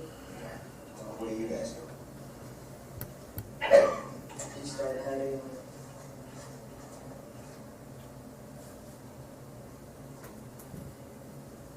west towards, and then we started heading towards Park.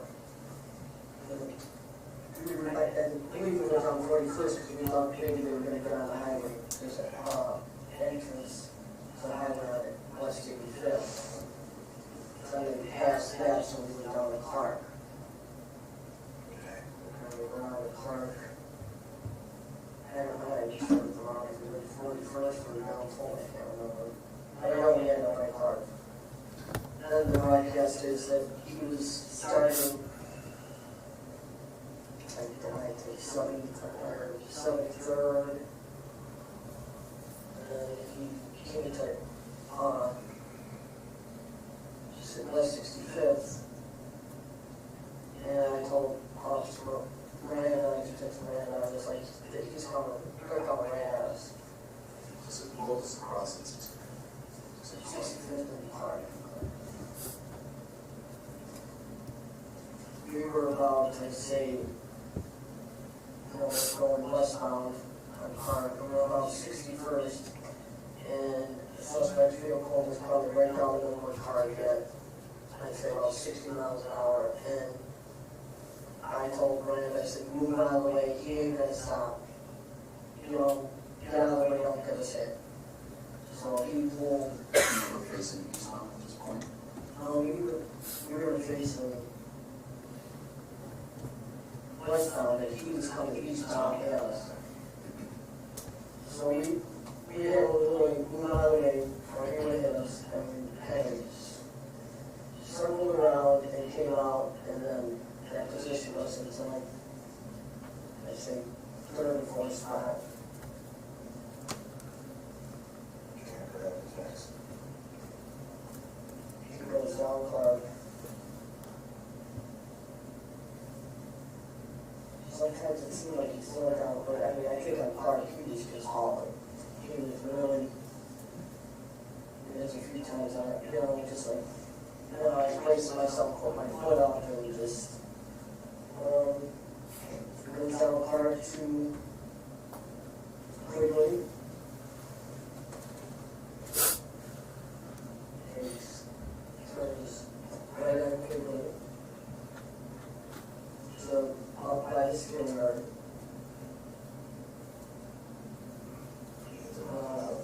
It's roundabout. I think, someone broadcasted they thought he was throwing something onto the car window. I think we were still at this scene or not. We followed him, and it was around town. I really see how we did that roundabout. And then it was down, what, 14th? And at that point, I basically was like, okay, he's probably just going all the way down the highway. That's what I'm thinking of myself. But we're following, I was kind of giving it, I didn't know if I broadcasted that, if I was going to get on the highway, but obviously that's what he did. I mean, cars were behind him, he gets on the highway. And then I think we moved on to basically position, I don't think it was still 4.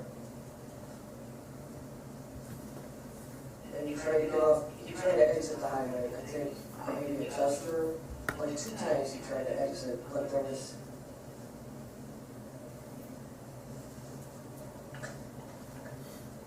and then it seemed like there was some traffic on the highway, but I don't know, because police cars were behind us, that it was like they stopped the traffic, but it kind of seemed like, and the civilians that were on the highway didn't like what they usually do if they see a police car, they didn't come to a dead stop, which was like weird to me.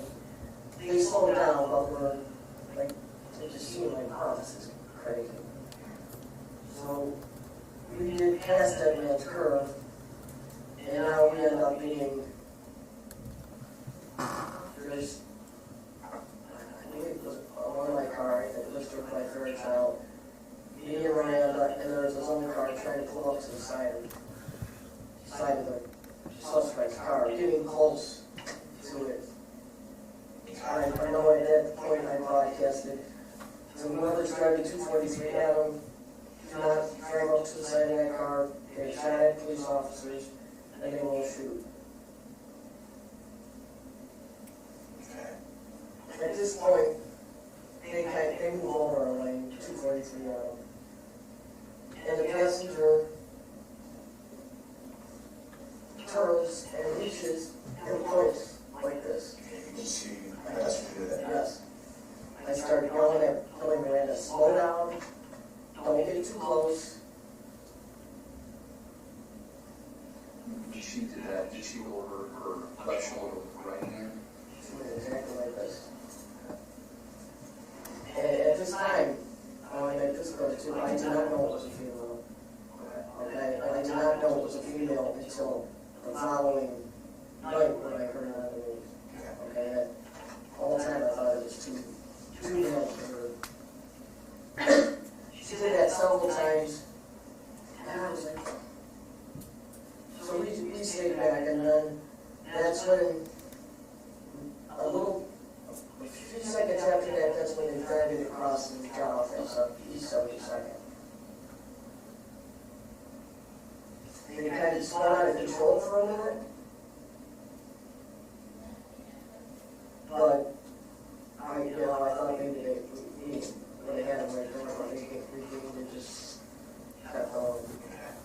Also on the highway, I remember someone broadcasting that they thought they were losing the fire. But I looked, as I was passing, I looked on the sheet, and I was like, oh, this case is still not. And that's Still right, yeah. And they exited at East 70 seconds.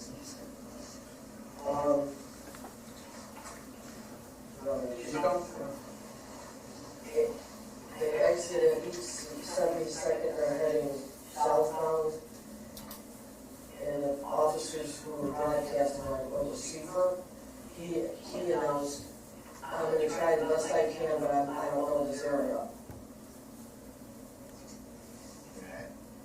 At this point, me and Miranda we take over the lead spot, because how he spun out of control and stuff, his own cars kind of went to follow him, and when we regained, we were ready to cover. So we're the lead car.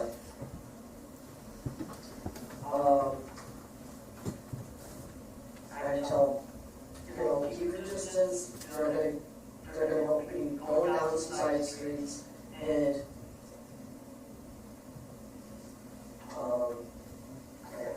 I think he's more trying to keep turns around on 72nd, does reach over pointing, and so we're kind of fade back a little bit, and then I look up, and the driver has his window's halfway down,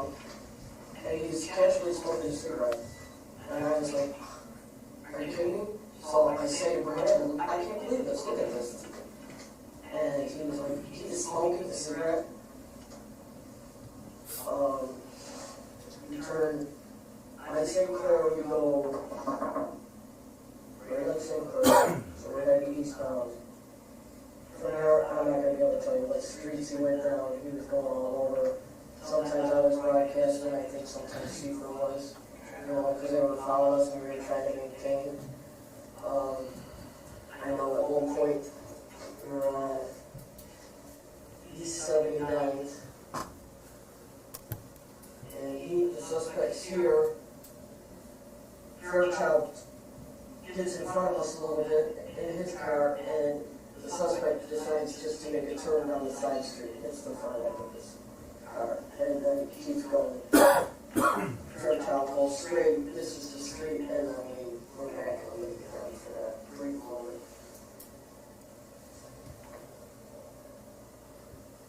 You took left right in front of Fairchild, and Fairchild's car gets. Right. Okay, what happened next?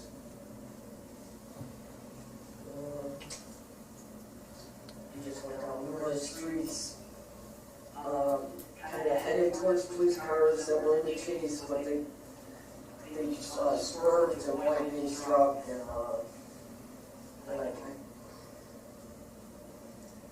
he's on the, game where they were all to Euclid for a long time around on that street. It just seemed, and there was no traffic coming on the street, sorry. And I believe that is because I believe I saw police cars blocking the intersection. I can't remember what street it was, a side street, but at least the car came flying through, and I was like, oh my god, it was seconds, and if he would have just, it would have been bad. To continue broadcasting. Broadcasting. This is the direction. I'm kind of given the direction of travel sometimes because that's where when I first came out, I went on the east side. So I knew something else on the streets better. I remember at one point,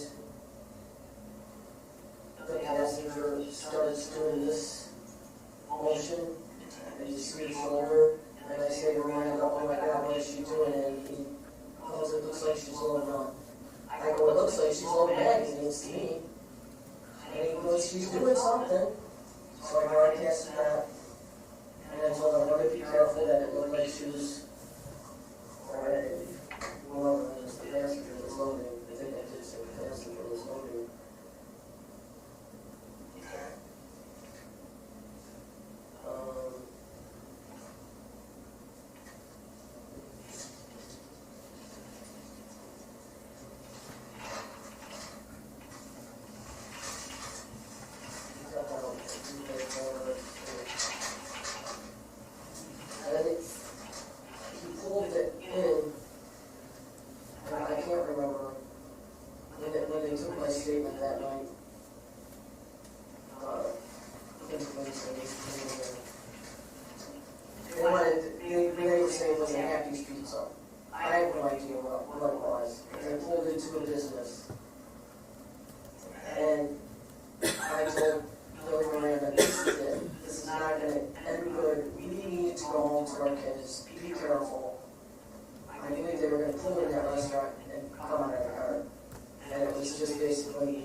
We pull around and there is a driveway on the side.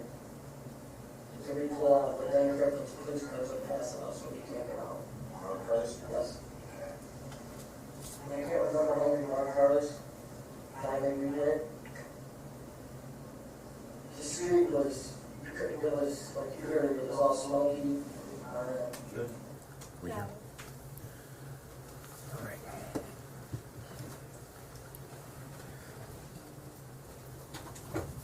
May we approach you? Yes, come on.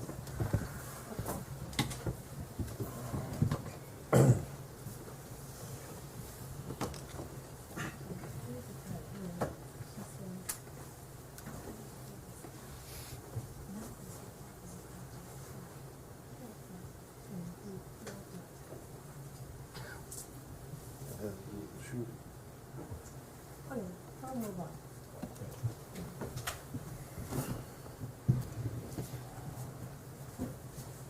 Special Agent Soraya, is that a true and accurate depiction of your interview? Yes, ma'am. Myself and Agent Verhiley with backs to the camera. Oh, that's you right there? Oh, yes, with the bald spot. 7 years ago? Yes, ma'am. Oh, okay. You haven't, you don't look like you've lost any more than 7 years? Okay. Okey dokey. Now, did you engage in any other interviews? The 13 officers that fired their weapons and others, I couldn't tell you how many it was. We spent 10 weeks on that investigation. Okay. Did you learn about how many cars were involved in the chase? Towards the end, I believe the number was in the 60s, as I recall. In the 60s, that's your best guesstimate. Okay, how many officers were involved in the chase? Even at one officer per car, you're in the 60s. Okay. And there were some double two-man cars out there. Okay. And did you ever find any bullets or anything, casings that emanated from the suspect car? I believe none were found. Our crime scene unit processed the vehicles. The Malibu that they were driving was originally transported from the scene to the coroner's office, and then from the coroner's office to our facility in Richfield, where we have a garage. And members of our crime scene unit would have dismantled it and looked through everything there, as well as two of the Cleveland cruisers that were involved in this. Okay. So did you ever find any evidence at all that either one of the alleged suspects had shot? No, ma'am. Okay. No gun residue? I believe the coroner's office checked them, and that was negative. Okay. Now, there's some pictures that have bullet holes in the car, none emanated out of the car towards the police, correct? I believe so, ma'am, yes. Okay. In terms of crossfire, did you find any evidence of crossfire? Objection, Judge. Withdrawn. Yeah, I think we've established that. Okay.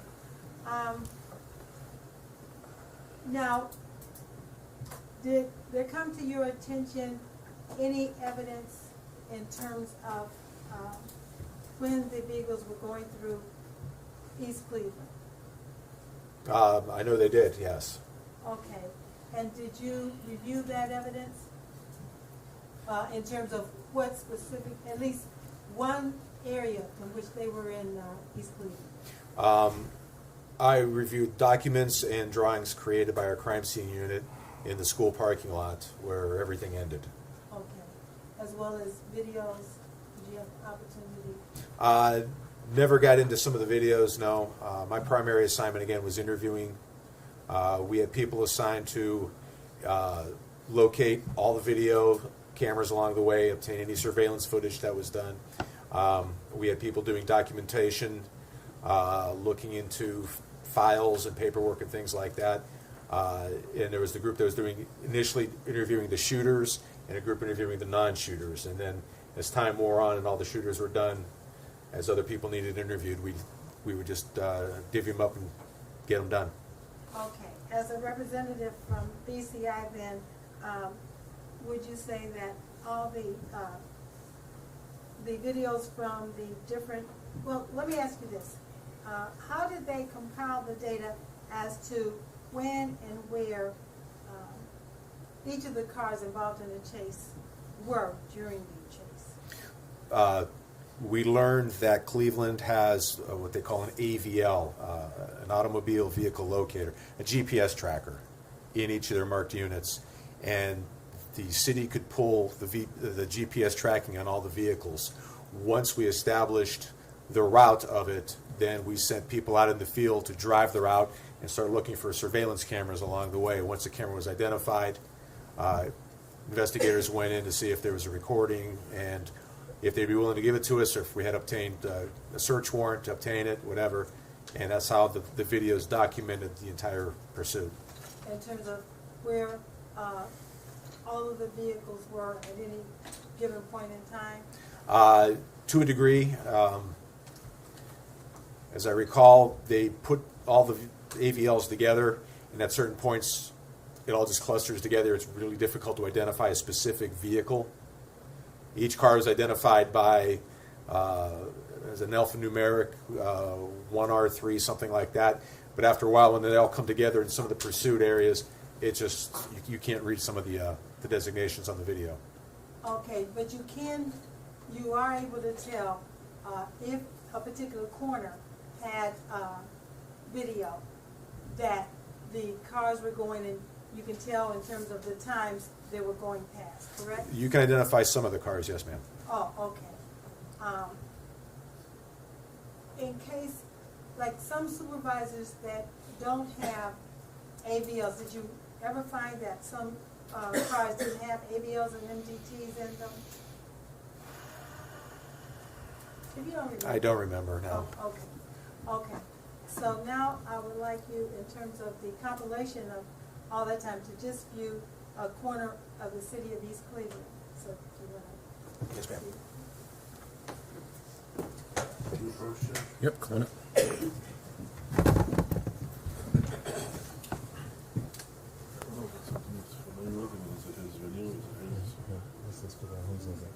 Oh, it's, I got it from DCI, they sent it to me. I mean, it's him.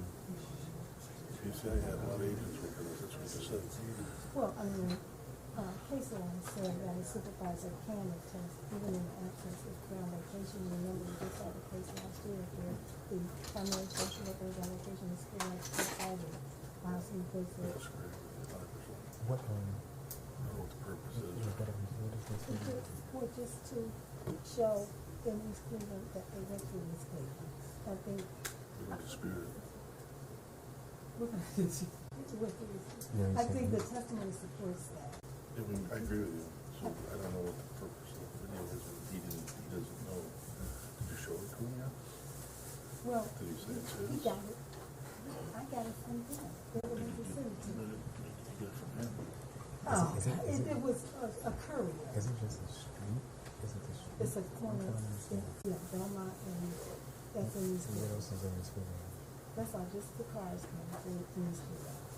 You've established the Yes. through this investigation, that's what I mean. Yes. But he, I was not, you know that he's the right one. Oh, it was Congress. It was the lead investigator on the case. I mean, he was Knows that? Mark Cole, I know, was the lead. Yeah, you said he was. He was, well, he identifies himself sometimes in the video, he says he was an investigator, so I don't know. Well, there was a who- lead. And there was a penalty series.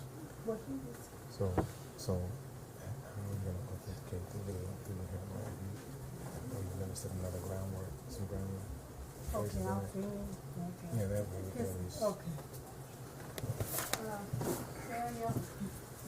Okay.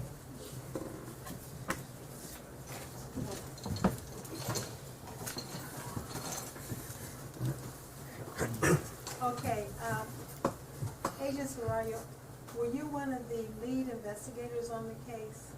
Yes, ma'am. Okay. Could you authenticate the fact that video was taken of East Cleveland of the chase at some points? Throughout Cleveland and East Cleveland, RTA stations, yes, ma'am. And Big Brother is watching you everywhere, just about at every corner, I mean. Yes, ma'am. Okay, so if there is a, on this video, if there is a statement that says something is at Belmont and Euclid, would you say that it's at Belmont and Euclid?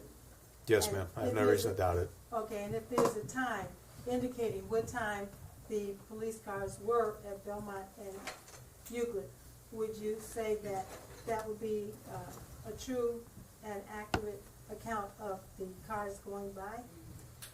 Hopefully. Computer times sometimes vary, but Microseconds? we take them Okay. with a grain of salt. Okay, thank you very much. I'm gonna show you the video. Okay. And I got this from your office.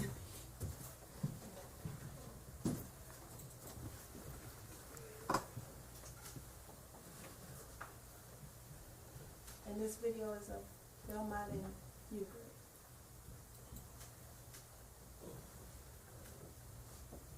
Continuing objection, Judge. So noted. Thank you.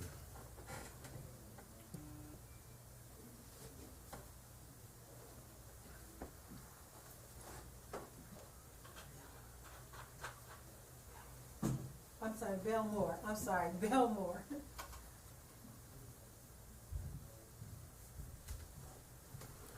I stand corrected, Belmore.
up a little bit so you can see the Dodge Silver Charger.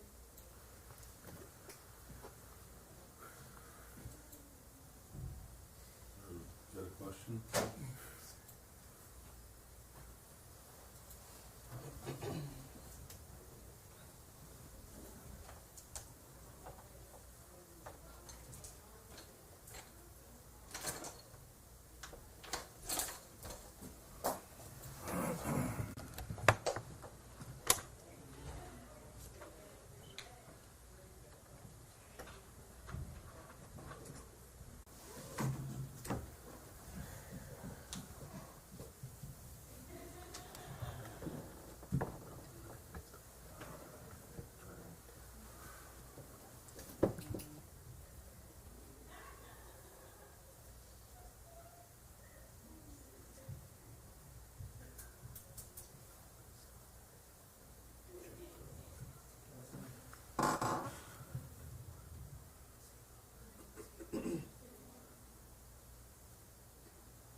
And Special Agent Sorello, in your investigation, did you learn of any protocols or policies that the city of Cleveland had that governed this particular chase?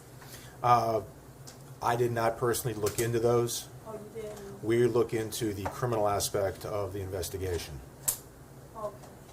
And what did you do after you reviewed your findings? Everything that was found in the course of the investigation by all of us was documented. It was turned over then to the county prosecutor for review for charges, if any.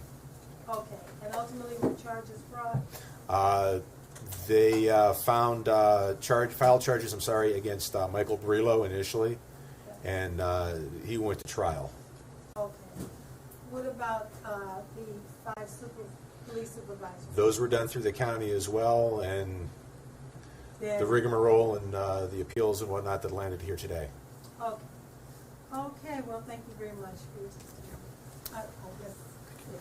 Oh, yeah, we get to get cross-examined.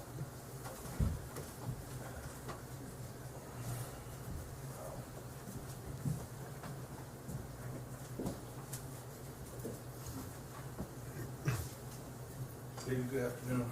Afternoon, sir. We've met before, right? Yes, sir. Okay. Just gonna ask you a few questions. You were reviewing and investigating this case for potential criminal charges, is that correct? Yes, sir. Did you ever recommend any criminal charges against Sergeant Patty Coleman? No, sir. BCI does not recommend charges. Okay. Did you ever indicate in any report that she violated any statute or ordinance? Objection, he said he didn't recommend, he doesn't recommend charges. Overruled. You can ask.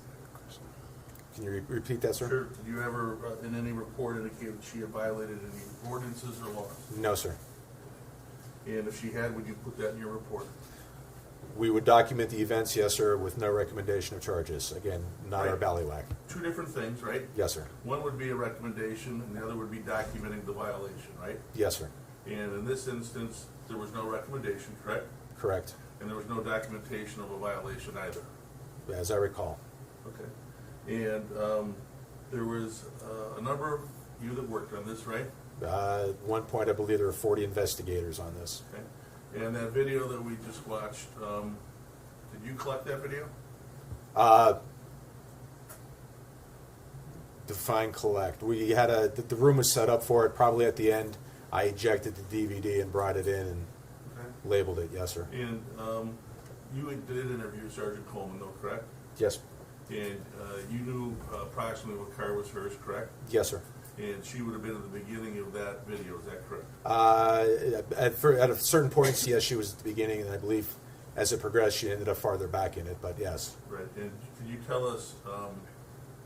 We watched the interview where it ended at a business, and I think it's now been called Happy's Pizza, right? That sounds familiar. Okay. Can you tell us where that video was versus where this pursuit ended? I could not tell you that, no, sir. Okay.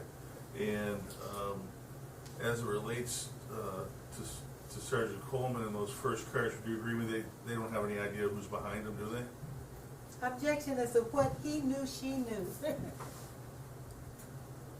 If you know or the investigation revealed that information. I never asked. Okay. Well, we can agree that those other cars are way out of sight when we see some of those others trickle through, right? Yes, sir. Okay. And as a BCI agent, I'm sure you're aware of what's required for a car to be in a pursuit, right? For the most part, yes, sir. And what would that be? Lights and siren. Okay.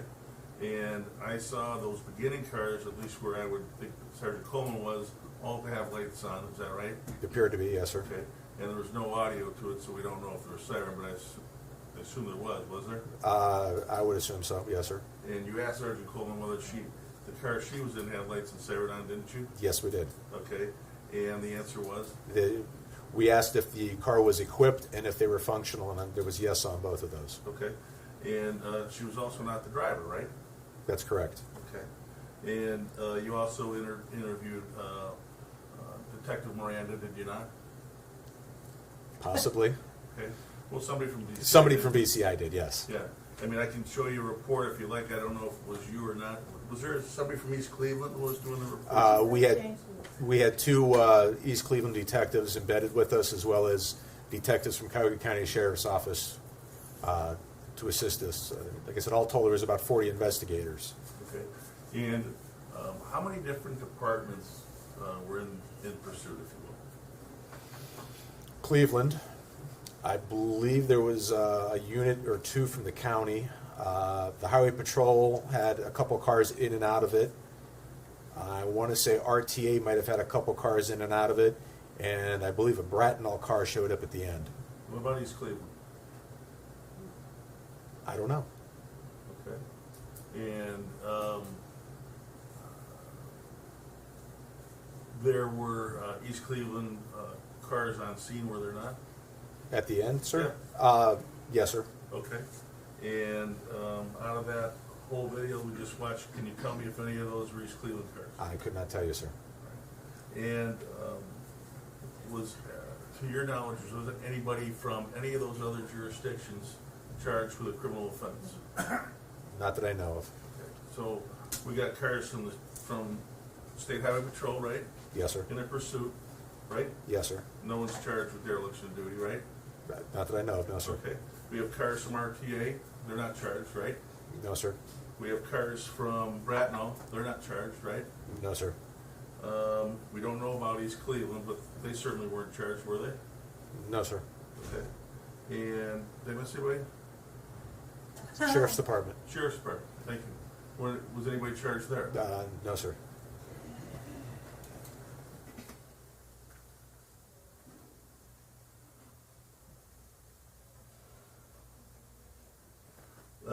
During the course of your investigation,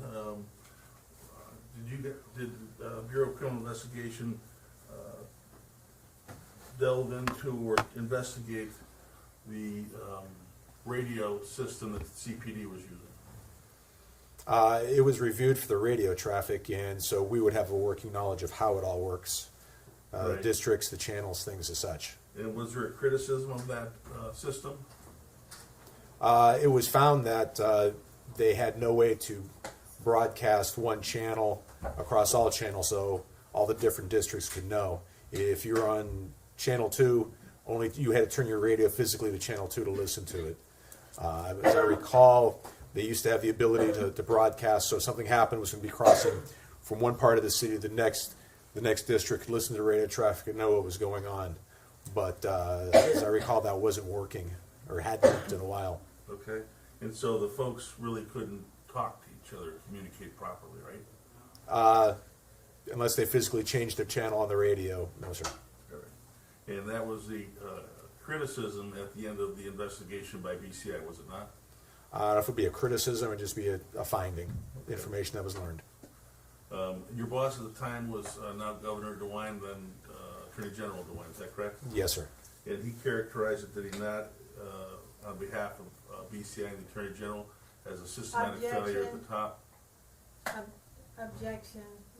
Basis. Where's your evidence documentation? I think it's a question. If you have the knowledge, you can answer that question. Your Honor, it's hearsay.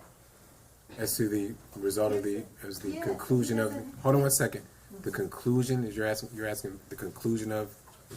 It's a report that one can see online, one can view it. I can tell you that the special agent is well aware of it, Judge. Yeah, but we need it. You have it, you gave it to me. Okay, we need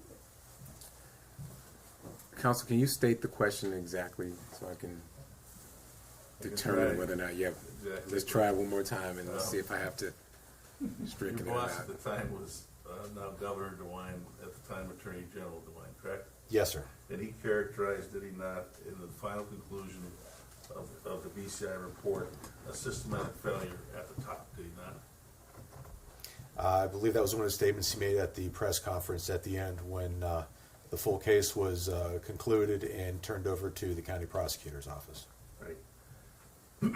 And are you familiar with Kurt Jones? I believe he works for the coroner's office. He's a forensic examiner. Right. And if I told you that Kurt Jones authored a report that there was gunshot residue on both hands of the folks in those vehicles, would that change your statement from earlier? Objection.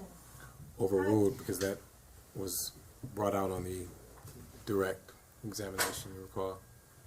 Questions, gun residue. May we apologize? Yeah, come on.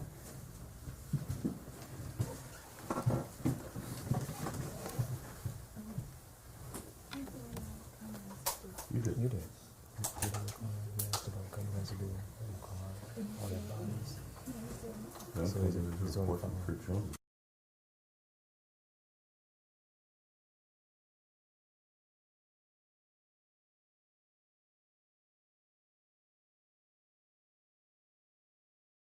I want to know if he knows that, he wants to change his answer. Okay, I It's a just- question for him, that's all. I know. Cross-examination. We would like some kind of You have the report. Well, here's the deal. other than the argument, the order, the ruling of the court is that it was opened up on the direct examination. You can ask that question. Anything dealing with the evidence, we can talk about.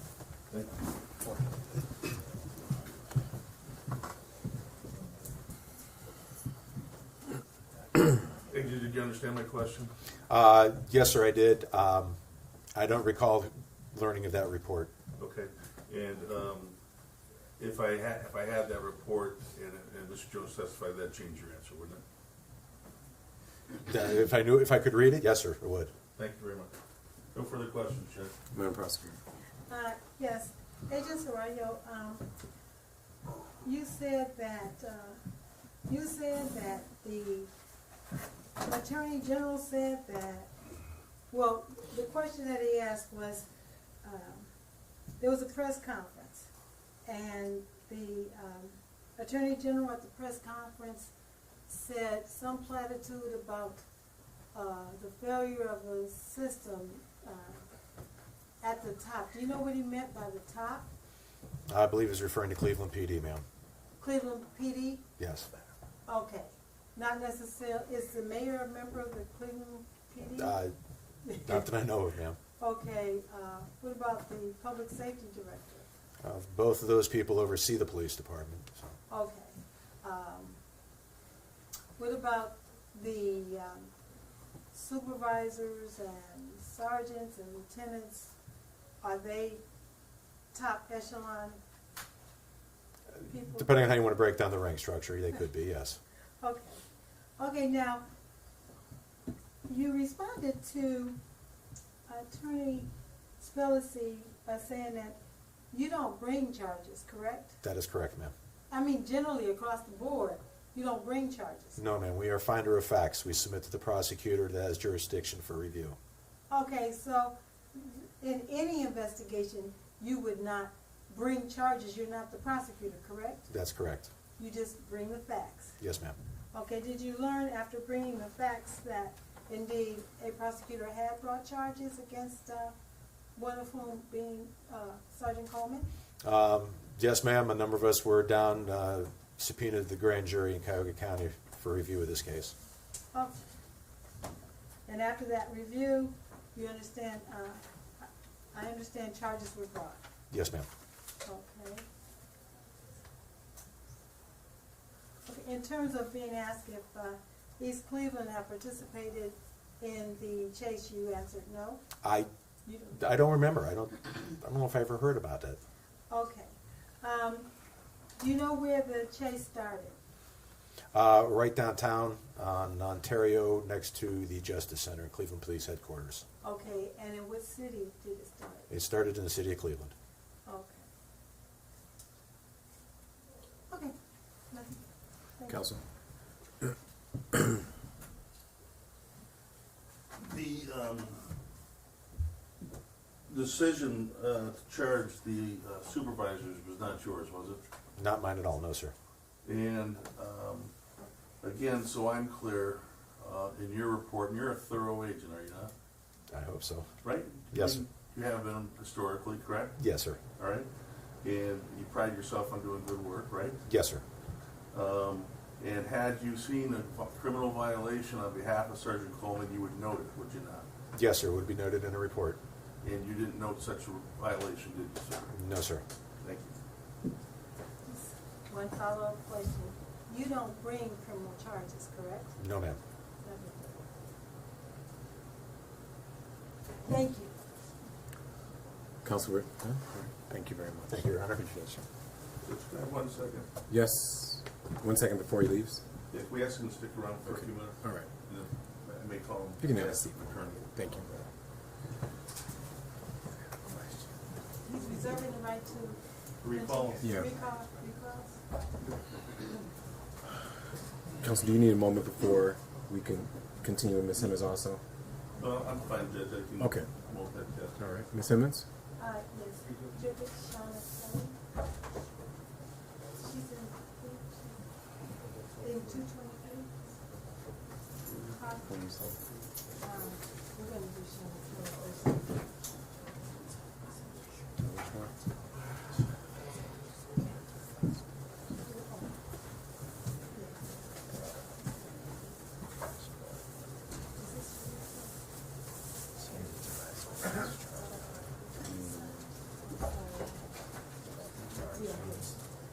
car?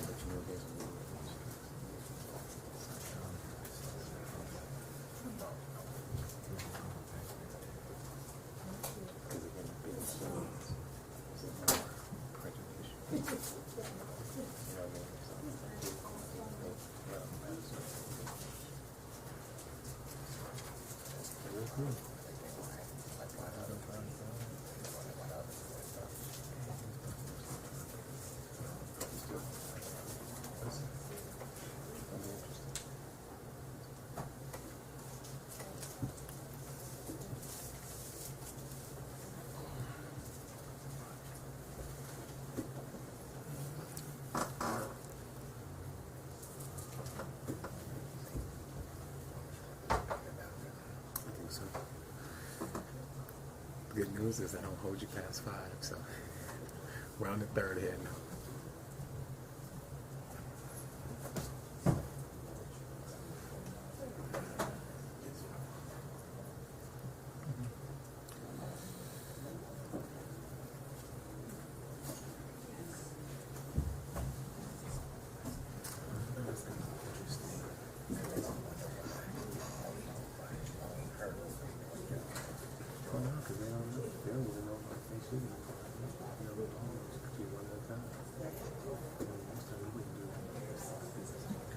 It was crazy. It was crazy. Nobody, God was a mysterious place. That's why you don't do it. Because of the way I'm so grateful. So, I should go.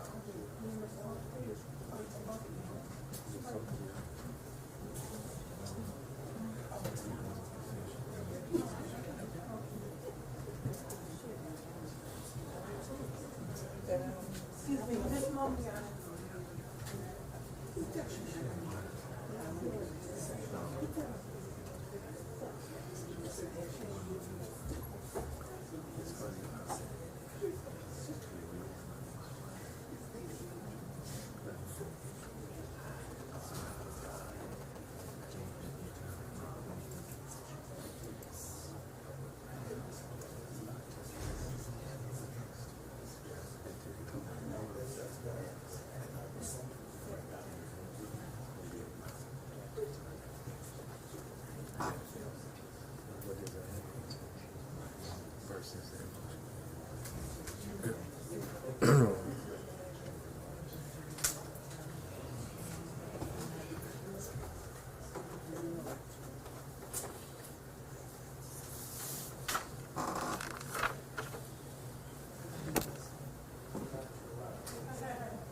You're going to raise your right hand.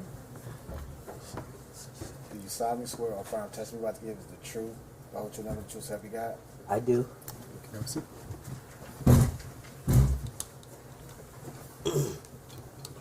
Good afternoon. Good afternoon. Okay, would you spell your name for the record? My whole name, The last name. last name is, this don't sound like it's on, maybe it is. Yeah, it is. It Yeah, is? well, it's not for speakers, it's Oh. for recording. Thank you, Judge. Toll free, capital T like in Tom, Olefree. Okay, and your first name? Terry, capital Terri. And what is your address? 14511 Terrace Road, East Cleveland, Ohio, 44112. Okay, showing you a map.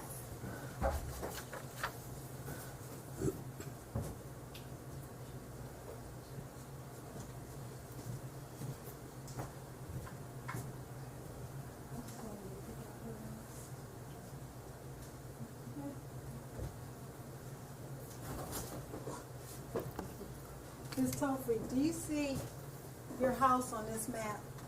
Oh dear. I need to find Lee Road.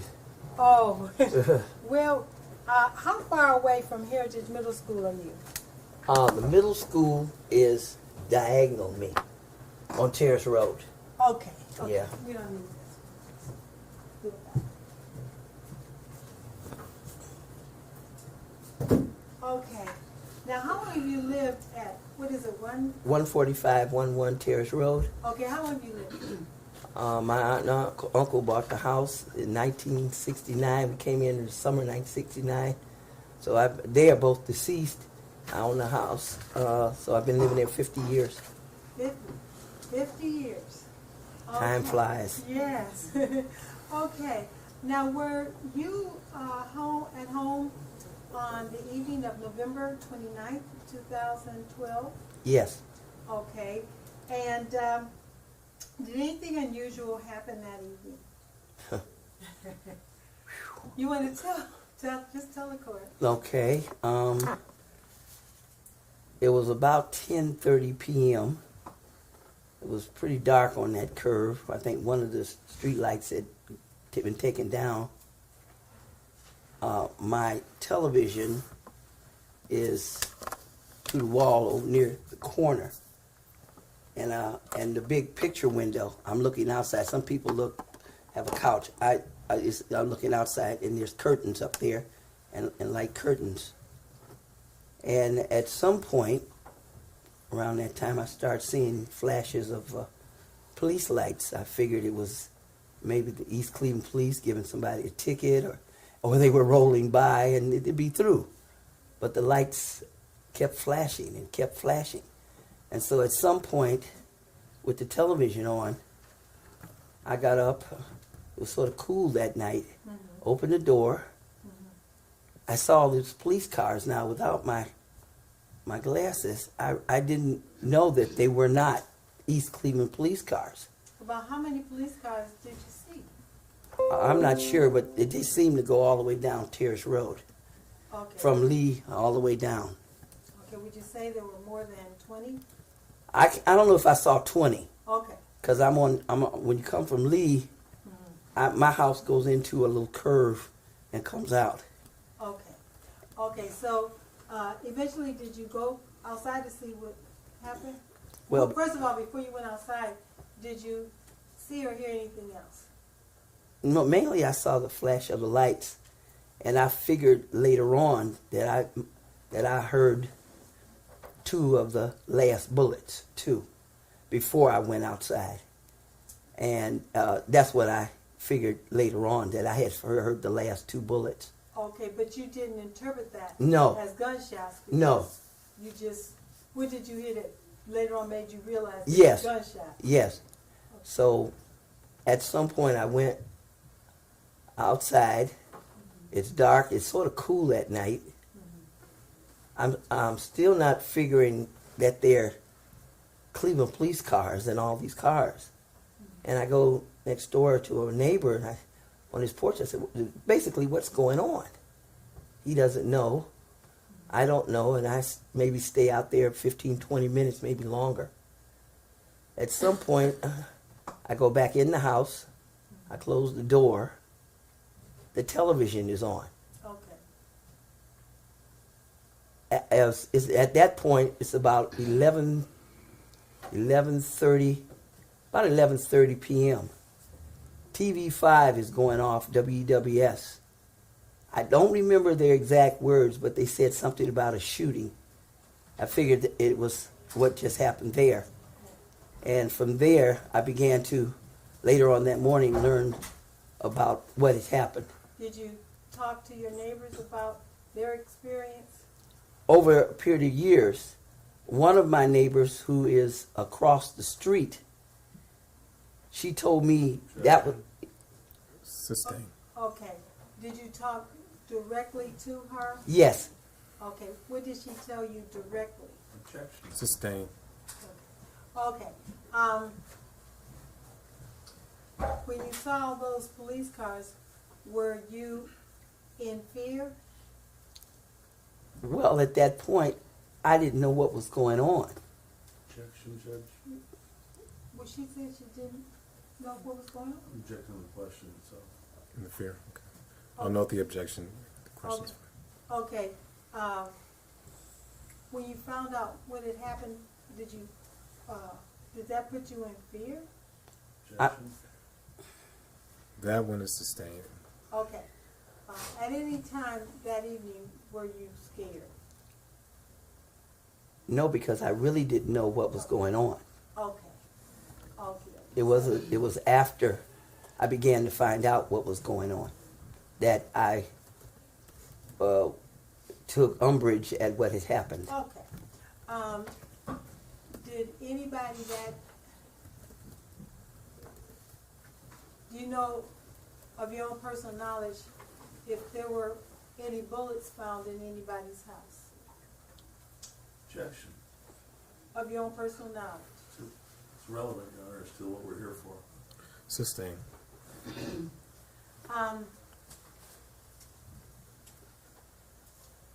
Were the many cars on the road blocking the roadways? That's traffic. Repeat the question. Were any of the police cars on the road blocking the roadways? It seemed that everybody was over to a curb. I didn't see anybody actually blocking anything. Oh, okay.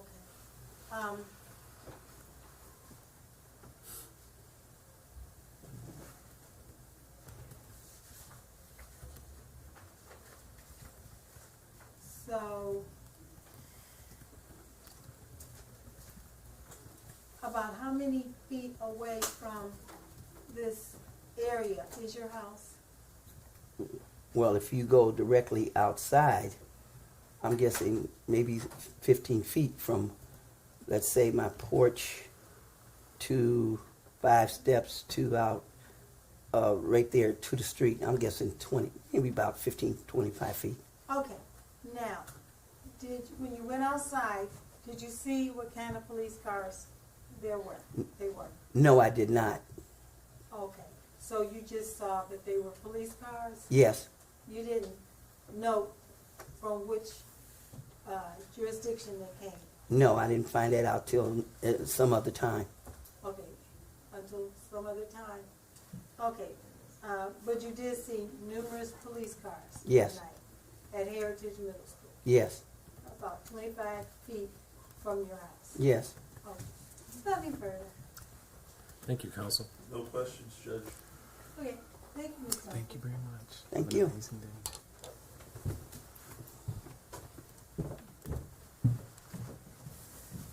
At this point, oh, be careful. Thank you. At this point, we will call Thomas Burley. Thomas Burley, just right outside the door. Haley.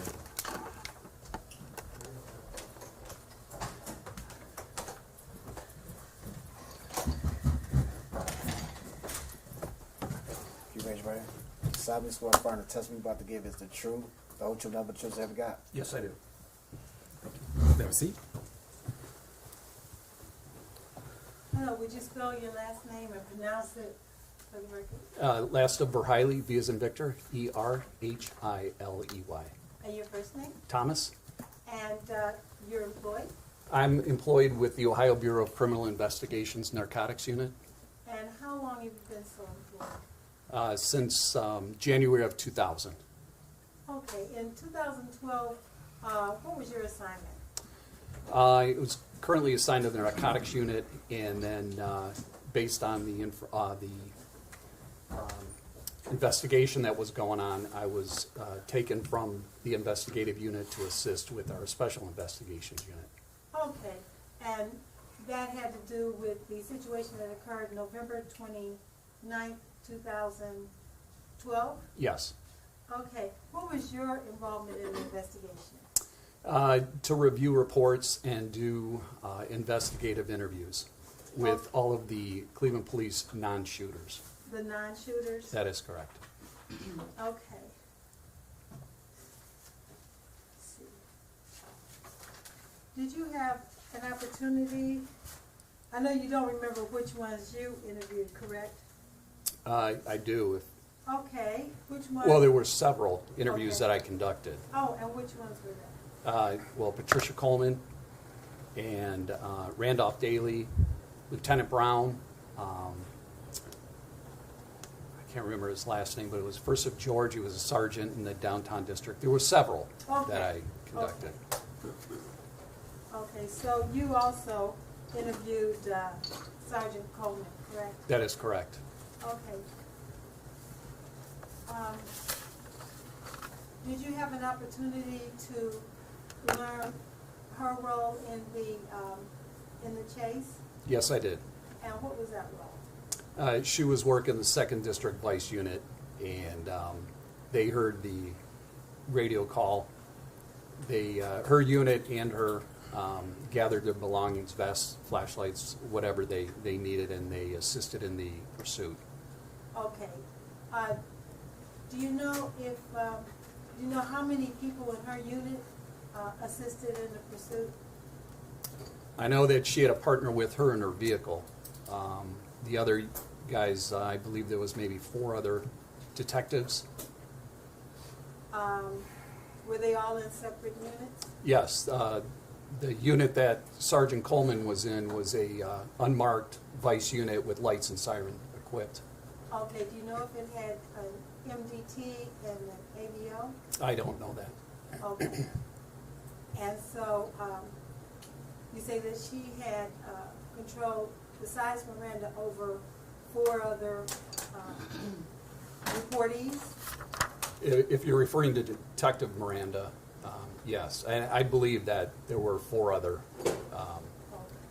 detectives within the unit that assisted. Were Detective Rinkus? Detective Rinkus, that is correct. Detective Graves was the other one. Was he in the pursuit? As far as I know, yes. And what about Rinkus? Was he in the pursuit? Yes. Okay, what about Salupo? Was he in the pursuit? Yes. Okay, and what about Fairchild? Yes. Okay, so those 4 under her direction were in the pursuit, correct? That's correct. Those 4 were her reportees? Under her direction, there's no testimony that they were under her direction. I think that she just... Maybe rephrase the duty or the relationship at the time. Those 4 reported to her that night, correct? As far as the vice unit, that is correct. Okay. Okay, so were all 4 of those, 5 of those individuals, including Miranda, in the police chase? As far as I know, that's correct, yes. Okay. This has been asked before, but do you know about how many Cleveland police cars were in the chase? If I was to guess, first of all, that wasn't my responsibility in the investigation, but I was told that there was close to 60, if not more, police units. Oh, in the chase? Correct. Do you know what initiated the, what you were told initiated the chase? Yes, that shots were fired upon Officer Nan while he was downtown getting his MDT fixed in his marked unit. And that's what you were told? That is correct. Okay. Were you advised if anybody was hit? No. Or injured? No. Okay. Do you know if there was ever any evidence of any gunshots or residue from the 2 alleged suspects? As far as that, I don't have any knowledge as far as the crime scene, and I did not work any of the crime scene investigation. Okay. What exactly was your responsibility again? It was initially, I was assigned in the narcotics unit. Based on this investigation, I was taken from the narcotics unit to assist with reviewing reports as well as investigating the non-shooters. Oh, okay. And I noticed from the interviews in which you participated, I think you interviewed Nan as well? Officer Nan? Detective Nan, yes. Yeah. Okay. Were any of them, did any of them follow what you found to be the Cleveland Police protocol in engaging in the pursuit, or that wasn't your responsibility? That wasn't my responsibility. Okay. Did you become familiar with the role of a sector supervisor? I'm sorry? A sector supervisor? Did I? Yeah, become familiar with what is a sector supervisor in the Cleveland Police Department? No, Okay. I wasn't. That wasn't part of your responsibility. Okay. Okay.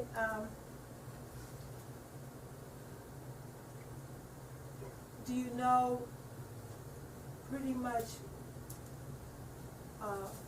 how the route got to East Cleveland?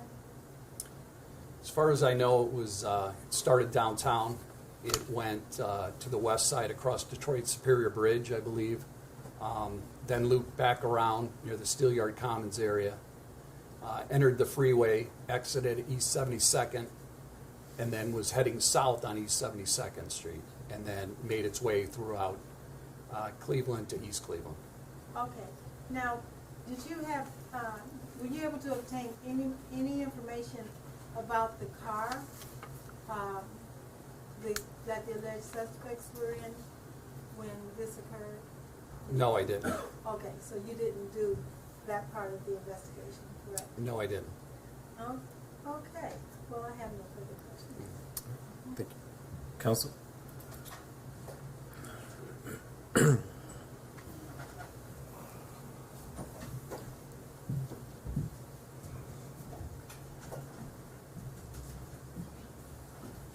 Special Agent, we've met before, right? Yes, sir. Okay. A few questions for you.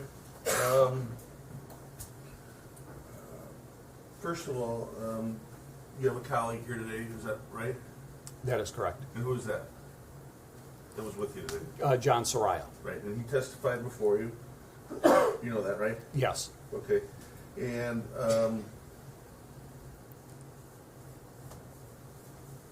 did you work in conjunction with him? Yes, I did. Okay. And would you be privy to all the forensics and science results? No, sir. Okay. Do you have somebody who's in charge of the forensics? Yes, we do. Who would that be? It would be our chemistry lab. Okay. And so when you're asked about gunshot residue and things of that nature, that would be a different department than you, correct? That is correct. And if I told you that there's a report authored through BCI that says that particles highly indicative of gunshot primer residue were identified on the sample Hold of on. Timothy Russell, Hold on one would second. you dispute One that second. report? Objection. No, Can't sir. answer the question. Hold on one second. Counsel, can you approach really quickly?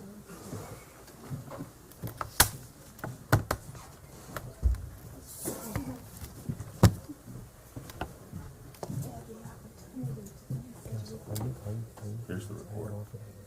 Yeah, I'll print it and bring it tomorrow. I didn't think we were gonna go into this, but it's right here. Okay.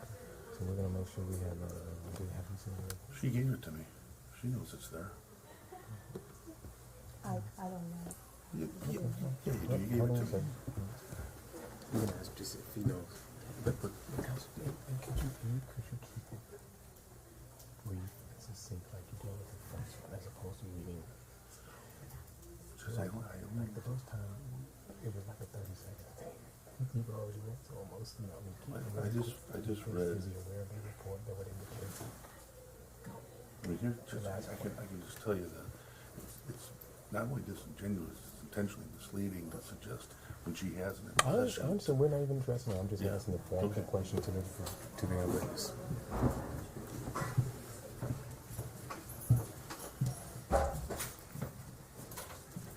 So if there's a report offered from BCI with those findings, you would have no reason to dispute them, correct? That is correct. All right.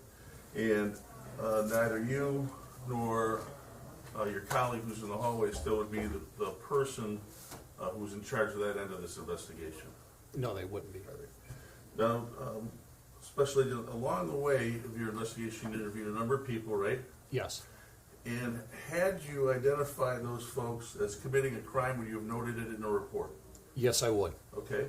I mean, regardless of whether they're police officers or civilians, right? That is correct. Right? You don't give a police officer a pass, do you? No, sir. So if you were aware that a police officer in that pursuit committed a crime, would you document it in a report? Yes, I would document it as well as bring it to my supervisor's attention. All right. As it relates specifically as to Sergeant Patricia Coleman, did you make any such documentation in a report during any part of your investigation of this case? No, I did not. And had you seen a violation of any law of the state of Ohio, the city of East Cleveland, the city of Cleveland, when you've documented that in a report? I would have documented that. And you didn't do that, did you? No, sir. Thank you. Nothing further. Yes. That brings up an interesting question. How did you check the ordinances of the city of East Cleveland? Did I check them? Yes. I did not check them. Oh, so you were unaware of the ordinances of the city of East Cleveland when you were doing this investigation, correct? If there was a ordinance that was broken or somebody violated the law, I would have been told. By My supervisors or colleagues. whom? Okay. But you don't know of your own personal knowledge whether anybody even checked the laws and ordinances of the city of East Cleveland, correct? I'm not sure what the other investigators did. Okay, but you didn't check any of the ordinances of the city of East Cleveland personally, correct? No, I didn't. Okay. Now, whether or not somebody you've been an investigator for some time? Yes, I have. Okay. Have you ever before seen 62 police cars chase people for a gunshot on their hands? I mean, if he knows. Have I seen that prior to this? Yeah, 62. No, I didn't. Okay, nothing further. Counsel. Do you know, out of those 62, or I think you said in the excess of 60, right? Yes, sir. Do you know, were there other suburbs or police departments involved? Yes. Could we agree that one of those was our county sheriff's department? Yes, it was. Could we agree that another one was our state highway patrol? Yes, it was. Can we agree that Bracknell was involved? Yes, sir. Can we agree that East Cleveland was involved? Yes, sir. Can we, were there any other departments that I didn't mention? RTA? RTA. Right. Was another. How about any, like Cleveland Clinic Police or any of those folks? I'm not sure about Cleveland Clinic, but the ones that you had mentioned, they were involved. Okay. And are you aware of any of those other entities having anybody charged with a criminal offense? No, sir. They have not. Thank you. Nothing further. Okay, we have out of the 62, one from the county, one from the State Highway Patrol, one from Bracknell, one from RTA. You said that, how do you know East Cleveland was involved in the chase? Do you know of your personal knowledge? That's what I was told through the investigation. Okay, but you do not know whether or not East Cleveland was involved in the chase of your own personal knowledge, correct? Yes, that's what I was told through the investigation. Okay, that East Cleveland was involved in the pursuit of these suspects? I don't know where they were, but they were involved. Oh, they were involved in the investigation? Correct. Oh, okay. So you're separating out the investigation from the chase? Well, you're asking me if East Cleveland was involved. Okay, so they were involved in the investigation? Yes. Okay, but of your own personal knowledge, you do not know if any East Cleveland cars were involved in pursuing these people through, from the west side of Cleveland to Heritage Middle School, correct? I don't know where they would have been part of it in East Cleveland, but as far as being on the west side of Cleveland, no, they weren't. Nothing further. Counsel, anything based on that? But as far as coming into East Cleveland, they got involved. Is that correct? Yes, sir. And that's what you were told, right? Yes, sir. All right. Thank you. Just briefly. Once they got into the city of East Cleveland, is it true that East Cleveland got involved in the investigation? That's what I was told, and that's correct. Okay. And isn't it usual when a crime occurs in a jurisdiction that the police of that jurisdiction get involved? Yes. Nothing further. Counsel, anything based on that? Sorry, Jim? Anything based on that? No, sir. All right. Thank you very Thank much. you. Have a great day. I think this is a good time to close or conclude for today. Ladies and gentlemen of the jury, make sure, again, you don't talk about the case, don't discuss it with your family, friends, don't do any research on your own, and I'll see you back here at 9 a.m. so we can get done. So I'll see you early and we'll be through this. Thank you so much. All rise for the jury. It's a good thing to get out. It's a good thing.